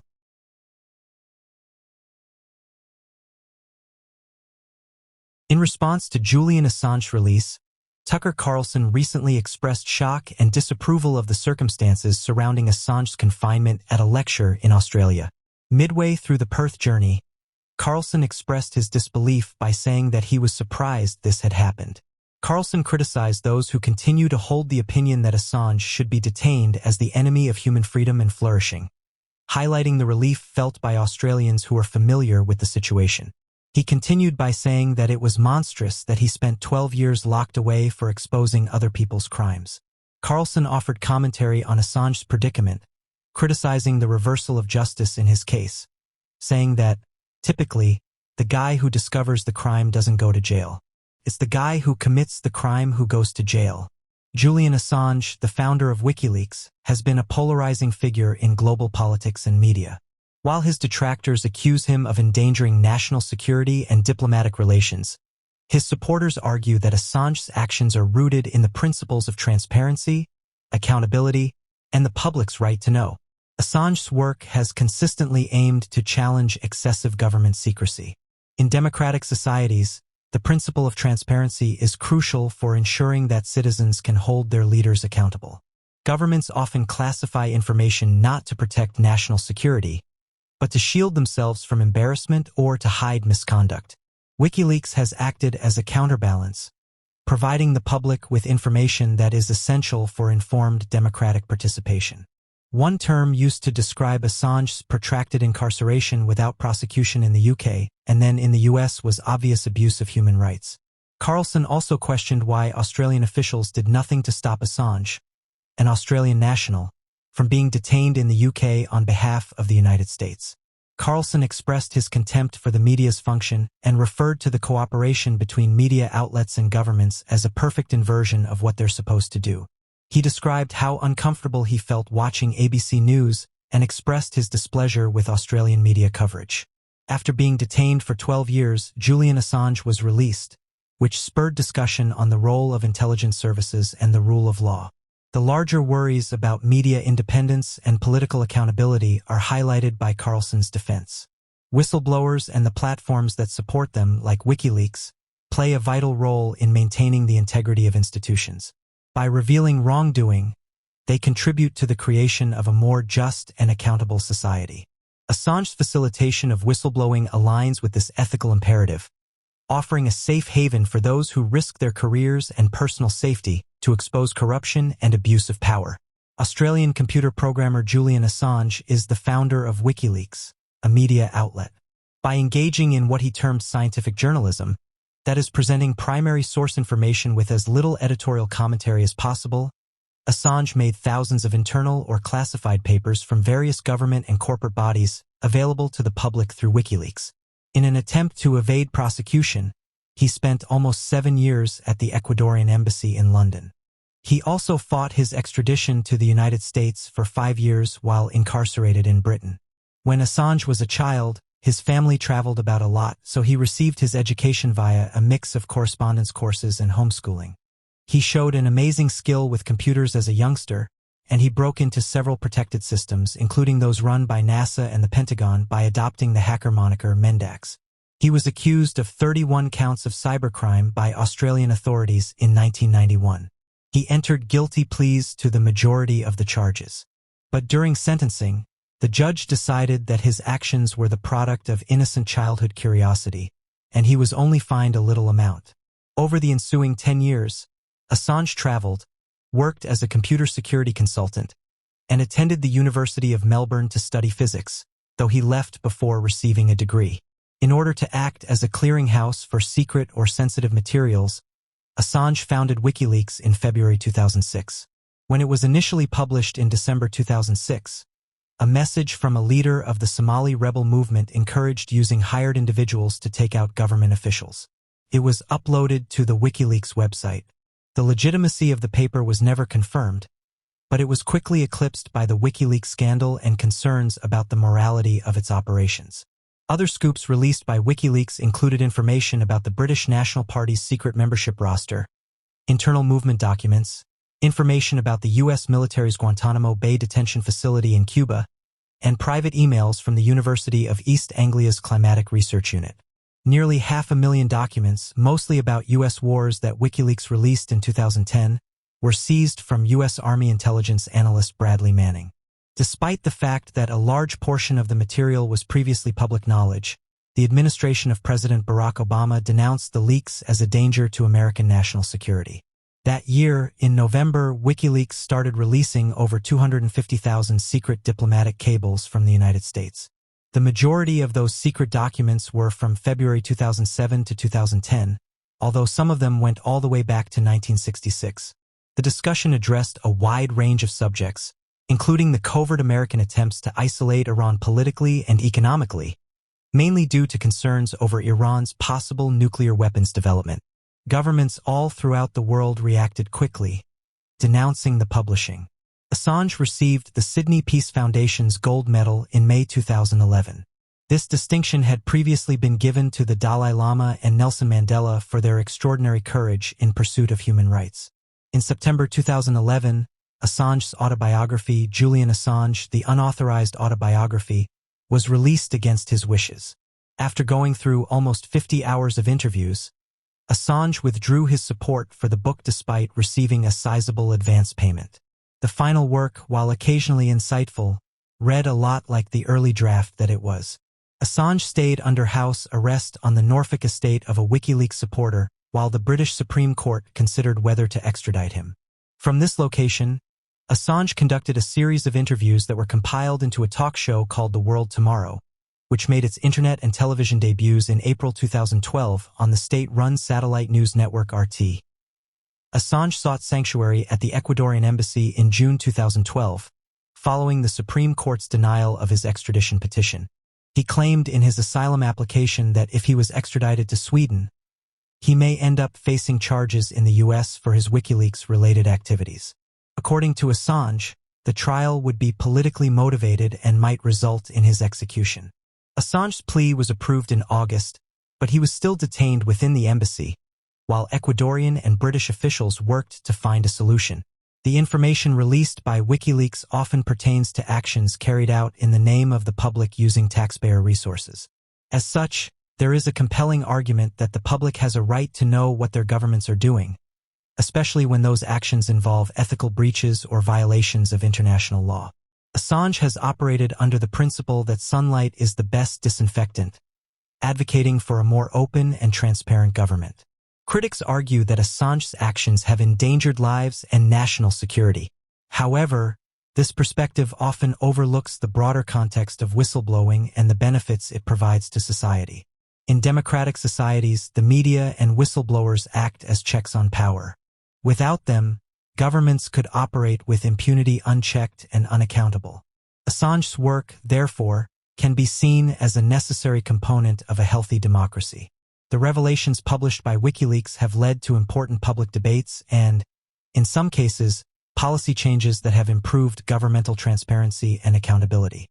While there have been claims that WikiLeaks disclosures have put individuals at risk, there is scant evidence to suggest that these releases have directly resulted in harm. Assange has repeatedly asserted that WikiLeaks employs rigorous vetting processes to minimize potential harm, redacting sensitive information when necessary. Furthermore, the principle of whistleblowing involves weighing the potential risks against the public interest in knowing about significant wrongdoing. Whistleblowing, the act of exposing wrongdoing within an organization, is a crucial mechanism for maintaining accountability and transparency in both public and private sectors. Despite its importance in upholding ethical standards and protecting public interests, whistleblowing is fraught with significant dangers. These risks can be legal, professional, social, and psychological, making whistleblowing a perilous endeavor for those who choose to come forward. One of the most immediate dangers whistleblowers face is the potential for legal and professional repercussions. Organizations, particularly those with significant power and resources, may retaliate against whistleblowers to protect their interests and dissuade others from coming forward. Whistleblowers can face lawsuits for defamation, breach of confidentiality agreements, or other legal claims. For example, exposing corporate fraud or government corruption can lead to allegations of illegally accessing or disclosing confidential information. In some cases, whistleblowers may be prosecuted under laws meant to protect state secrets or corporate intellectual property, even if their intentions were to reveal misconduct. Professionally, whistleblowers often suffer severe consequences. Retaliation from employers can include termination, demotion, or blacklisting, effectively ending the whistleblower's career in their chosen field. For instance, employees who report safety violations or financial misconduct may find themselves ostracized or dismissed. Even if they retain their jobs, they might face a hostile work environment that makes continuing employment untenable. Beyond legal and professional risks, whistleblowers frequently endure significant social and psychological stress. The personal toll of whistleblowing can be profound, affecting relationships, mental health, and overall well-being. Whistleblowers often experience social isolation as colleagues, friends, and even family members distance themselves. This isolation can result from fear of association with the whistleblower, especially if the whistleblower is seen as a troublemaker or traitor.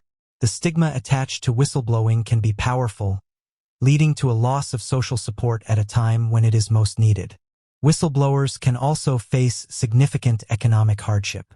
The combination of legal fees, potential unemployment, and ongoing professional difficulties can lead to financial instability. Defending against legal actions can be prohibitively expensive. Whistleblowers may need to hire attorneys, pay court fees, and bear other costs associated with legal defense. Even if they eventually win their cases, the financial strain during the process can be crippling. Finding new employment after whistleblowing can be challenging. Potential employers might be wary of hiring someone perceived as a whistleblower, fearing that they might expose issues within their new organization. This employment stigma can lead to prolonged periods of joblessness or the need to switch careers entirely, often at significant personal and financial cost. The dangers of whistleblowing are exacerbated by organizational and systemic barriers designed to protect the status quo.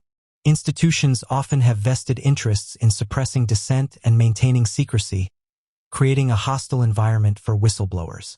Organizations may engage in various forms of retaliation, from overt actions like firing the whistleblower to subtler forms like denying promotions or giving poor performance reviews.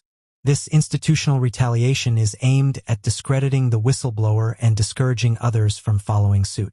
Many legal systems lack adequate protections for whistleblowers. In some jurisdictions, laws meant to protect whistleblowers are weak or poorly enforced, offering little real security. Without robust legal frameworks, whistleblowers have few avenues for recourse and little assurance that they will be protected from retaliation. Despite these dangers, whistleblowing remains a crucial mechanism for exposing wrongdoing and promoting accountability. The paradox is that while whistleblowers often suffer significant personal costs, their actions can lead to substantial public benefits, including policy changes, legal reforms, and increased transparency. As of right now, many insiders have said that whistleblowing is inherently dangerous due to the legal, professional, social, psychological, and economic risks involved. Whistleblowers face the daunting task of challenging powerful institutions and systems, often with insufficient protection and support.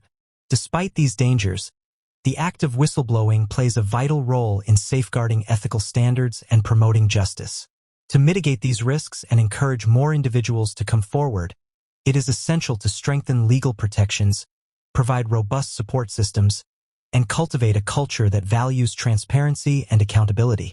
By addressing the dangers of whistleblowing and offering greater safeguards, society can better support those who courageously expose wrongdoing and contribute to the common good.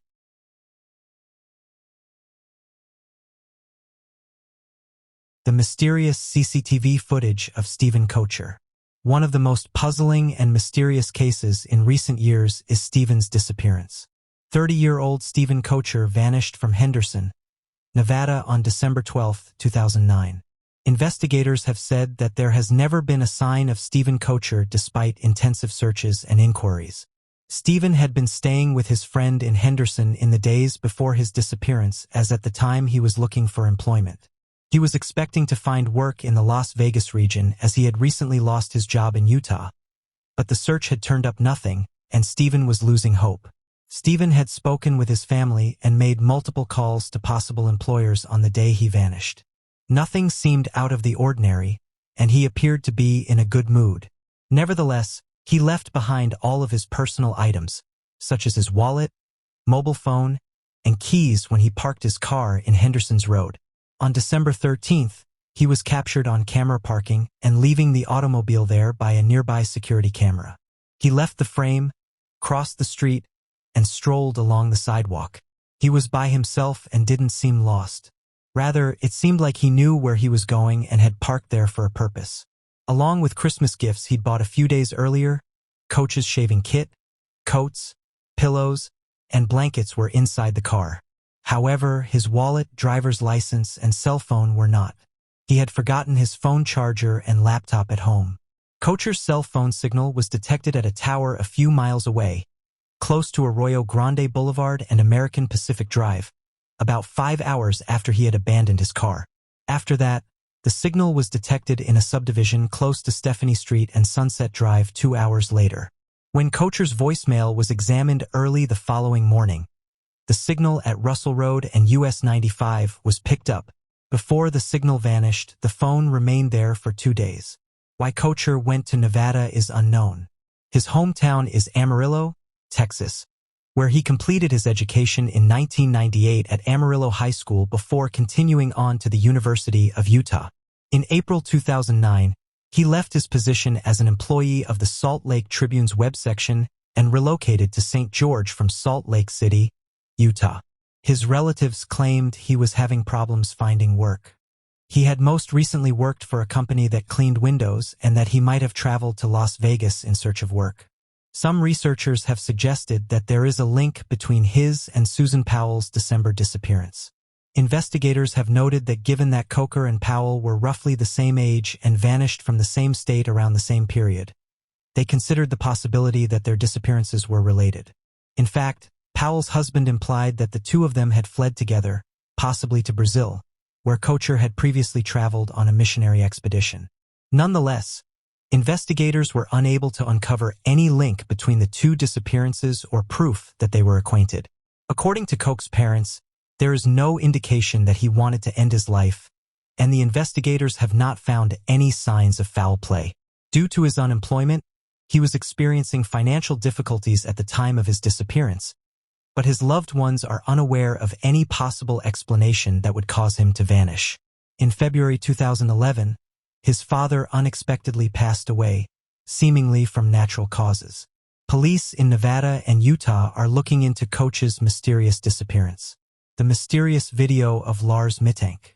In 2014, 28-year-old German resident Lars Mittank went to Bulgaria with his friends for a vacation, but never returned. A video of his last known appearance from an airport security camera became viral online years later, earning him the name of the most famous missing person on YouTube. Despite millions of people watching the Lars Mittank video online, he has never been located, and his disappearance is shrouded in mystery. Mittank escaped from a crowded Varna airport just before he was scheduled to board his journey home. He had been in a fight a few days prior and had a head injury. During the video, he can be seen vanishing into the wilderness that surrounded the airport and was never heard from again. After going missing for over 6 years, Lars Mittank's case seems no closer to being solved than it was on the day he disappeared, despite several strong leads and his mother's public pleas for information. Berlin was the birthplace of Lars Mittank. At the age of 28, he traveled to Varna, Bulgaria with a few of his school friends. The group lodged at the Golden Sands resort located along the coast of the Black Sea. During the trip, Lars got into a pub brawl with 4 men over which football team Bayern Munich or SV Werder Bremen was the best. The other 4 supported Bayern, but Mittank was a fan of Werder. It is said that Mittank departed the bar ahead of his friends, and they didn't see him again until the following morning. Mittank told his friends he had been beaten up when he eventually showed up at the Golden Sands resort. Various friends provided varying accounts, each of which had varying specifics. While some said the men had paid a local to execute the beating, others informed investigators Mittank was beaten by the same group of men he had fought with inside the pub. Nevertheless, Mittank emerged from the encounter with a torn eardrum and a broken jaw. After a while, he visited a nearby physician who gave him a prescription to stop the infection of his wounds. Because of his injury, he was also instructed to stay behind while his friends went home. Mittank encouraged his friends not to postpone their return till he recovered and arranged for a later departure. After that, he booked into a motel close to the airport where he started acting strange. Lars Mittank was caught on tape by hotel security hiding inside the lift, sneaking out of the building at midnight and coming back a few hours later. He claimed that someone was attempting to take his life or rob him when he called his mother. In addition, he texted her to ask her to deactivate his credit cards and inquire about his medicine. The day Mittank arrived at Varna Airport was July 8, 2014. He had a checkup with the airport doctor to discuss his injuries, and even when the doctor assured Mittank he could fly, Mittank didn't seem very comfortable. The doctor claimed that Mittank asked him questions concerning the medication he was taking and was anxious. Mel magazine stated that while Mittank was consulting during the airport's renovations, a construction worker happened to walk inside the office. Mittank was heard saying that he didn't want to lose his life. Mel further stated that Lars threw his things on the ground and ran down the hallway. He scaled a fence outside the airport, and after he got over it, he vanished into a nearby woodland and was never seen again. According to Dr. Todd Grande, a licensed health counselor who wrote about Mittank's disappearance, he stated that Lars Mittank had no prior history of illnesses that would cause him to act like this. Grande stated that Mittank maintained good relationships with his loved ones. In order to avoid having to travel back alone, his buddies offered to postpone their flight, and he texted his mother every step of the way. In addition, Mittank left his money, phone, and passport at the airport when he ran away.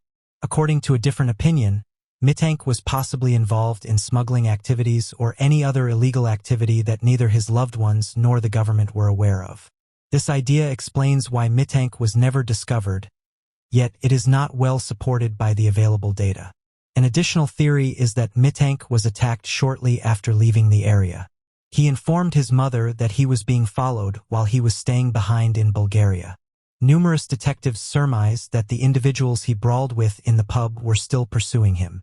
The reason Mittank fled could be explained if they were being pursued, and it might also clarify why his body was never discovered.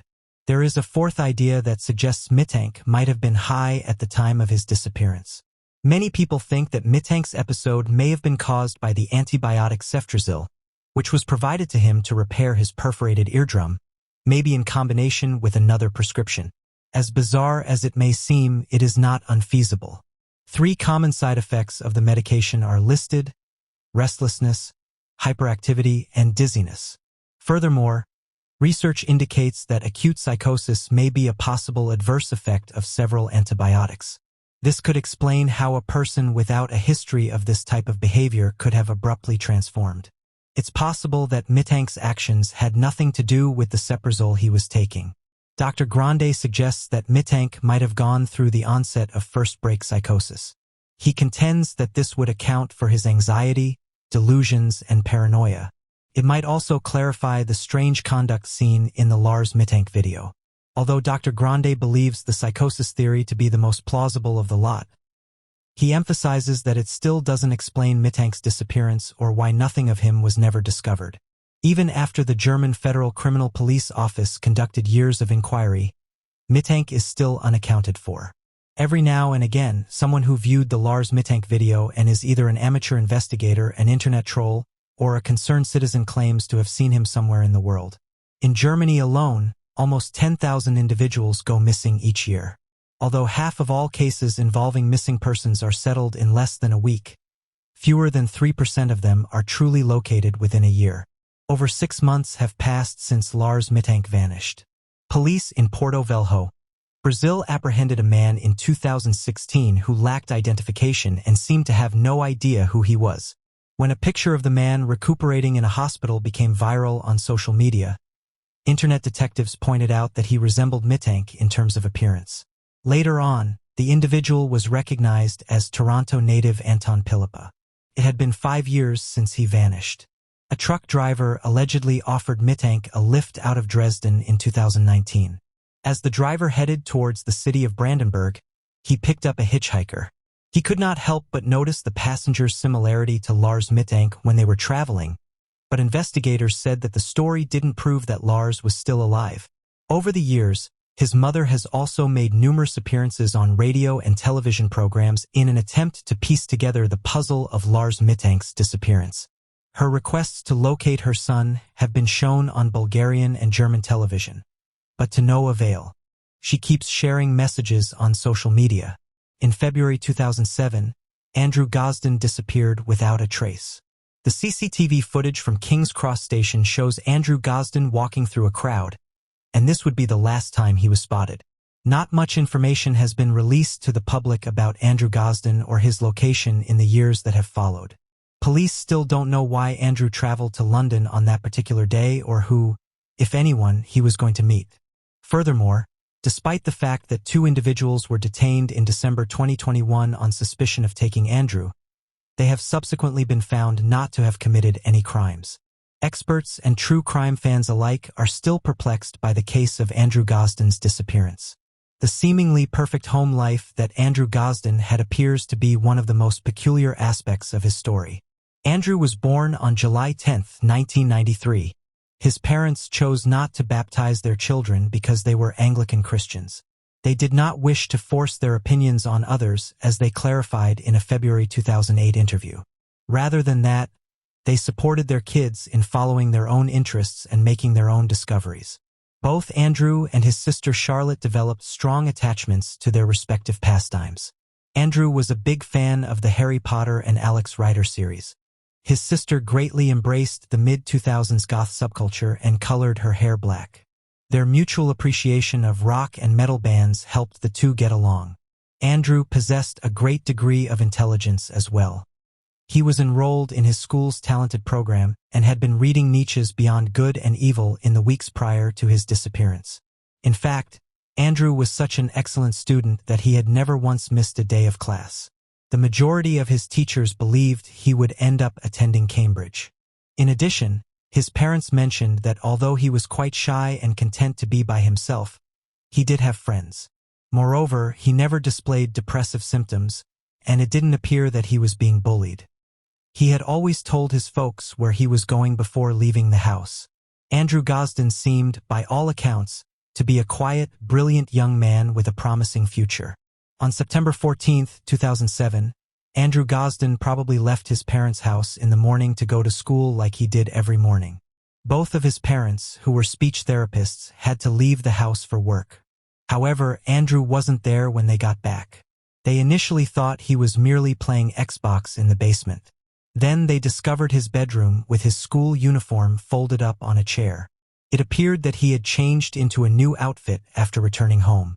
When several of Andrew's pals were contacted by his parents, they said he wasn't with them. He hadn't even arrived at school that day. And it came out that earlier that day, the Gostens had received a notification from the school about Andrew's absence. Regretfully, they had unintentionally called the incorrect family. To his parents, Andrew Gosden's whereabouts and activities remained a complete mystery. All he had brought with him when he left the house that day was his PlayStation Portable, his wallet, and his keys. He hadn't even removed the PlayStation charger. Other than the fact that he had taken out nearly all of the money in his bank account, which was roughly £200, nothing indicated he intended to go on a long journey. Police discovered CCTV footage from King's Cross Station in London many weeks after Andrew vanished, indicating that he had arrived there at approximately 11:20 on the morning of his disappearance. It was discovered by investigators that he had bought a one-way ticket from Doncaster to London.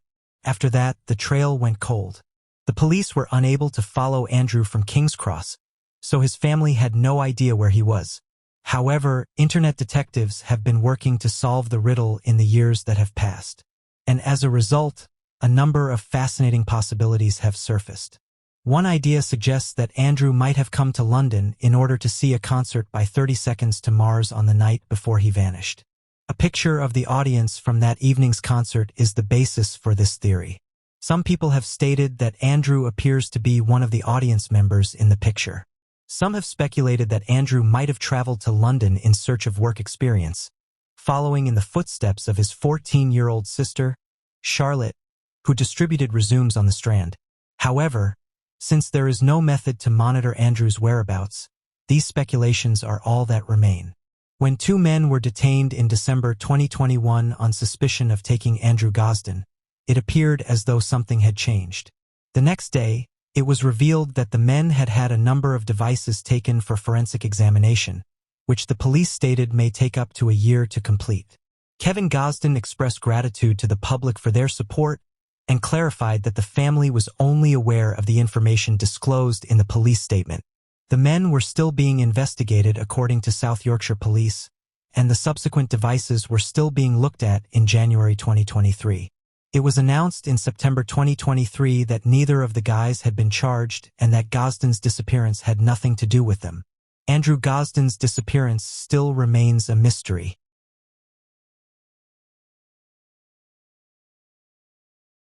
The Baltic Sea anomaly has intrigued scientists, researchers, and the general public since its discovery in June 2011. Located in the depths of the northern Baltic Sea, this mysterious object has sparked numerous theories about its origin and nature. Recently, the OceanX diving team released a new photo that adds a fascinating twist to this mystery. The image shows a thick outer layer on the anomaly that appears to have been burned. Subsequent tests have revealed that this layer is composed of burnt biological material. This finding adds a new dimension to the mystery, suggesting that the object has undergone some form of intense heat or combustion. Tests conducted on samples from the burnt layer revealed that it is composed of biological material. This discovery is particularly intriguing as it raises questions about the nature of the object and the processes that led to the burning of organic matter. The presence of burnt biological material suggests that the anomaly may have been exposed to extreme heat, possibly from an impact event.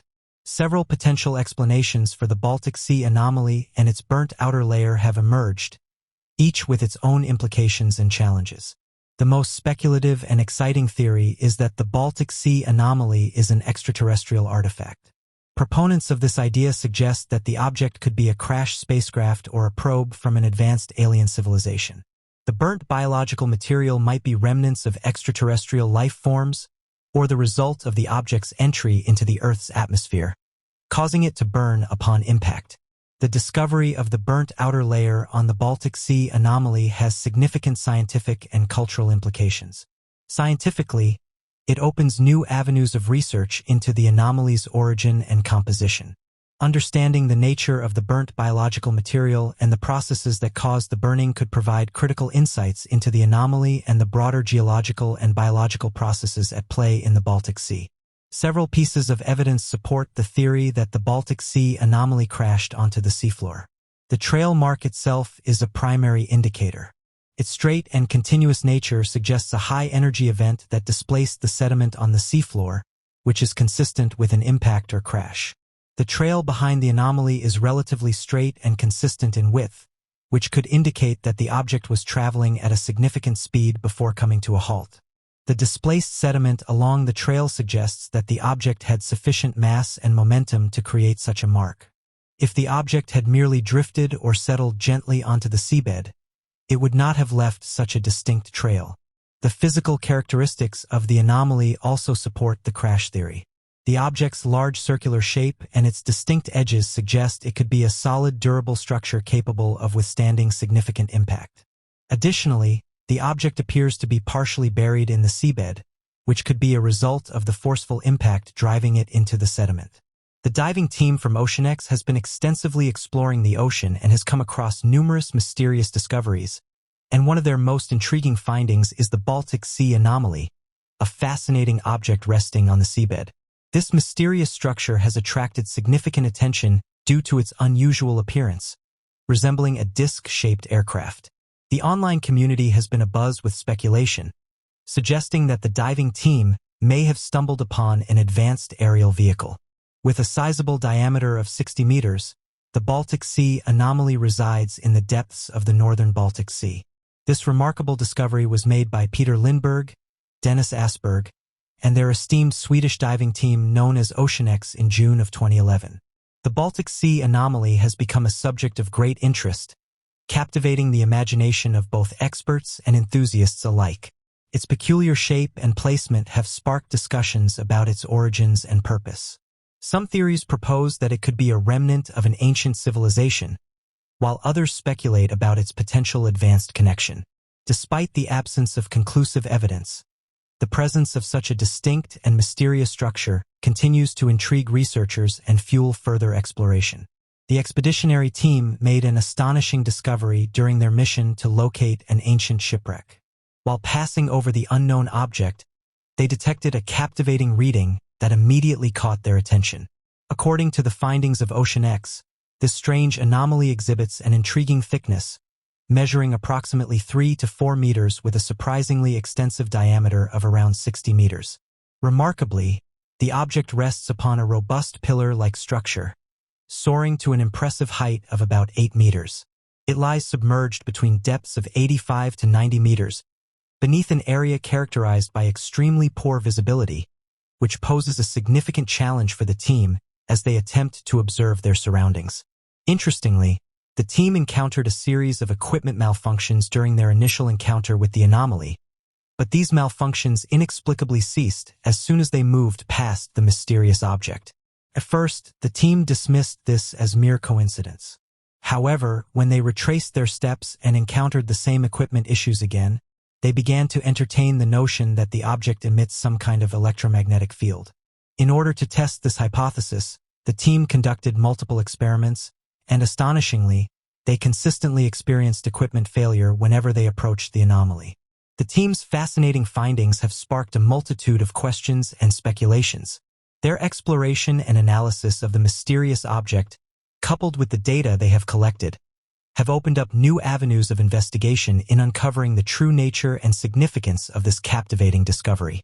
According to the account of experienced diver Stefan Hogborn, he encountered a truly remarkable and unexplainable phenomenon during one of his dives. He noted that when he and his team came into close proximity to a certain object underwater, all their electronic devices, including a satellite phone, inexplicably ceased to function. This bizarre occurrence left them perplexed and intrigued. However, as they gradually distanced themselves from the object approximately 200 meters away, their devices miraculously started working again as if the interference had magically vanished. Astonishingly, once they returned above the mysterious object, their electronic devices once again malfunctioned, leaving them astounded at the inexplicable nature of this event. The photographs were sent to various universities for analysis, and their consensus was that the object in question was a result of natural formation. However, the divers who encountered the object strongly dispute this conclusion. They argue that natural formations lack the capability to deactivate electrical equipment or exhibit a distinct disc-like shape. These divers question the notion that the object could be simply attributed to the forces of nature alone. Dennis Asberg, in collaboration with the diving team from OceanX, recently made a groundbreaking revelation by sharing an extraordinary photograph of the mysterious anomaly.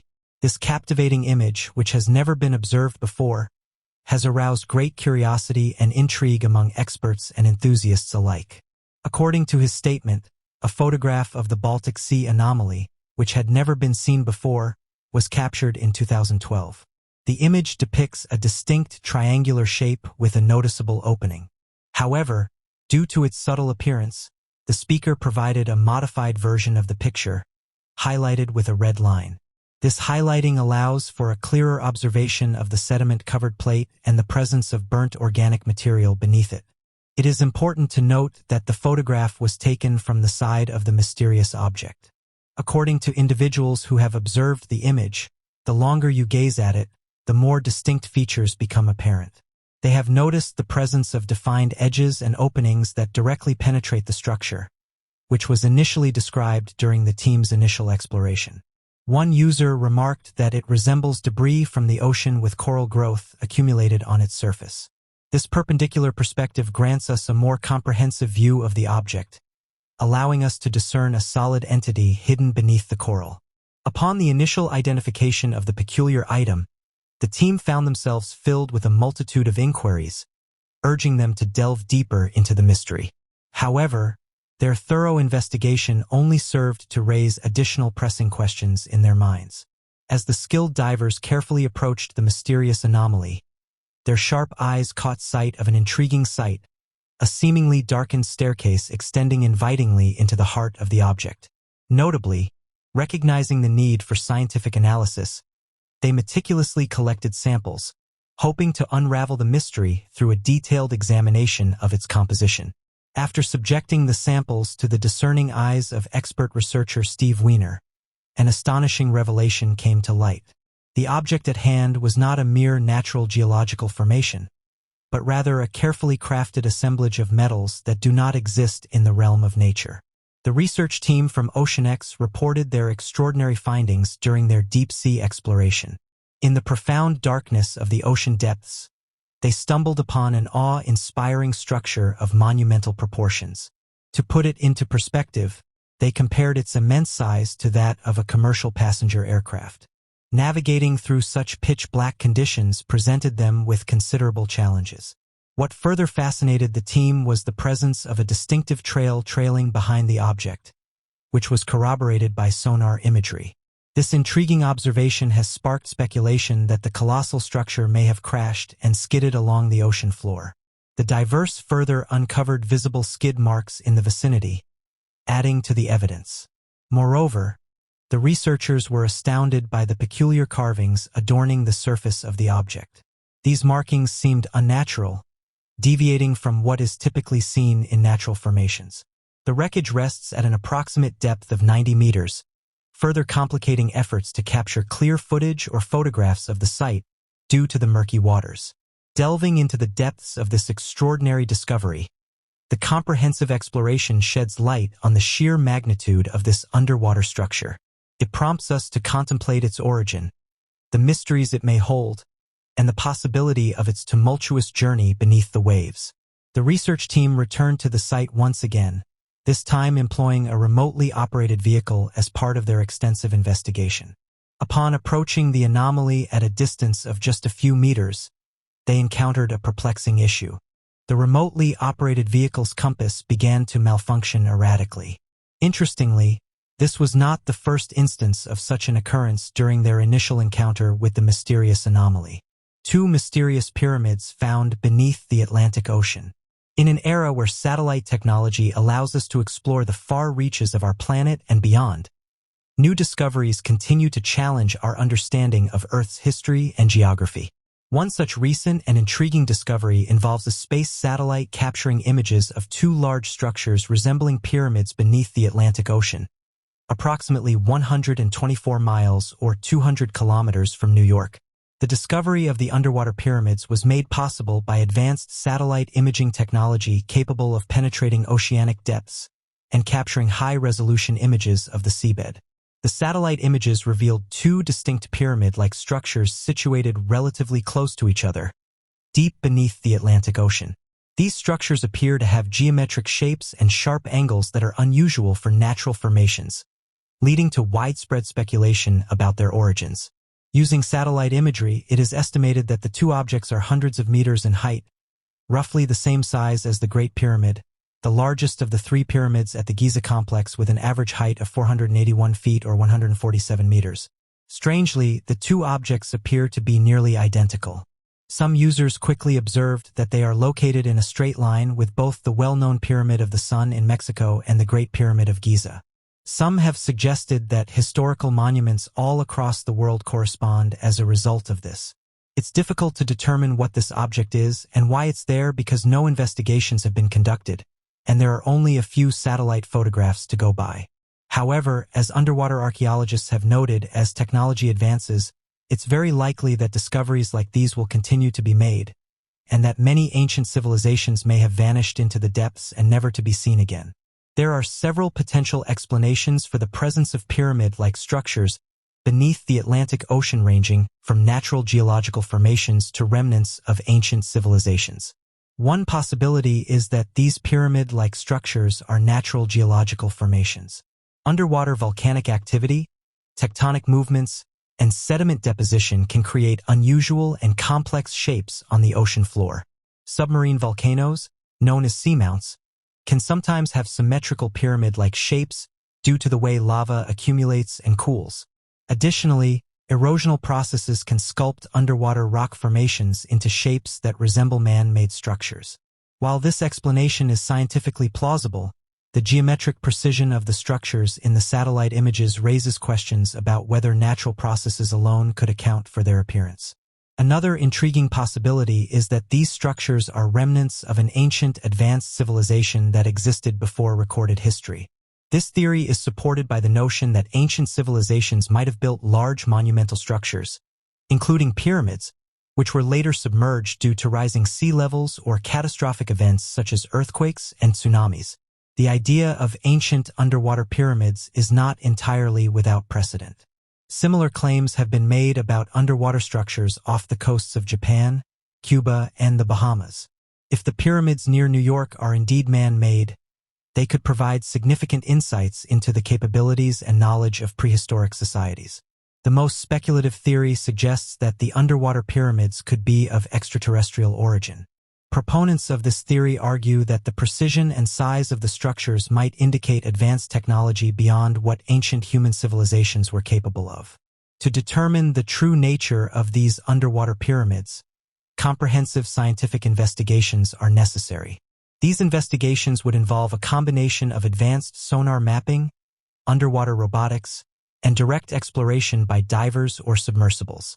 Sonar mapping involves using sound waves to create detailed images of the seabed. This technology can help determine the precise dimensions and shapes of the underwater pyramids, providing valuable data for analysis. High-resolution sonar images can reveal whether the structures are symmetrical and geometric, supporting or refuting the idea that they are man-made. One idea that has been put forward by those interested in the unknown is underwater robots equipped with cameras and sampling tools that can explore the structures up close, capturing detailed images and collecting samples for analysis. These robots can operate at depths that are difficult for human divers to reach, making them essential for investigating deep-sea anomalies. Direct exploration by divers or manned submersibles can provide first-hand observations and collect physical samples from the structures. These samples can be analyzed to determine the composition and age of the materials, shedding light on whether they are natural formations or artificial constructions. The discovery of pyramid-like structures beneath the Atlantic Ocean has broader implications for our understanding of Earth's history and the development of human civilizations. If the underwater pyramids are confirmed to be man-made, they could challenge existing historical narratives about the capabilities and reach of ancient civilizations. This discovery might suggest that advanced societies existed earlier and were more widespread than previously thought, prompting a reevaluation of prehistoric human development. Discoveries like these underscore the ingenuity and resourcefulness of human societies throughout history. The construction of large monumental structures requires sophisticated knowledge of engineering, mathematics, and materials science. Investigating these underwater pyramids could provide insights into the technological achievements of ancient peoples. The discovery also highlights the importance of continued exploration and technological innovation. Advances in satellite imaging, sonar mapping, and underwater robotics have opened new frontiers in oceanography and archaeology, allowing us to uncover hidden secrets of our planet. These technologies not only enhance our understanding of Earth's history, but also inspire future generations to pursue careers in science and exploration. As of right now, the satellite discovery of pyramid-like structures beneath the Atlantic Ocean near New York represents a fascinating and mysterious find. While the true nature of these structures remains uncertain, their potential significance is undeniable. Whether natural formations, remnants of ancient civilizations, or something even more extraordinary, these underwater pyramids invite us to explore the mysteries of our planet with open minds and scientific rigor. Continued investigation and exploration are essential to uncovering the secrets of these structures.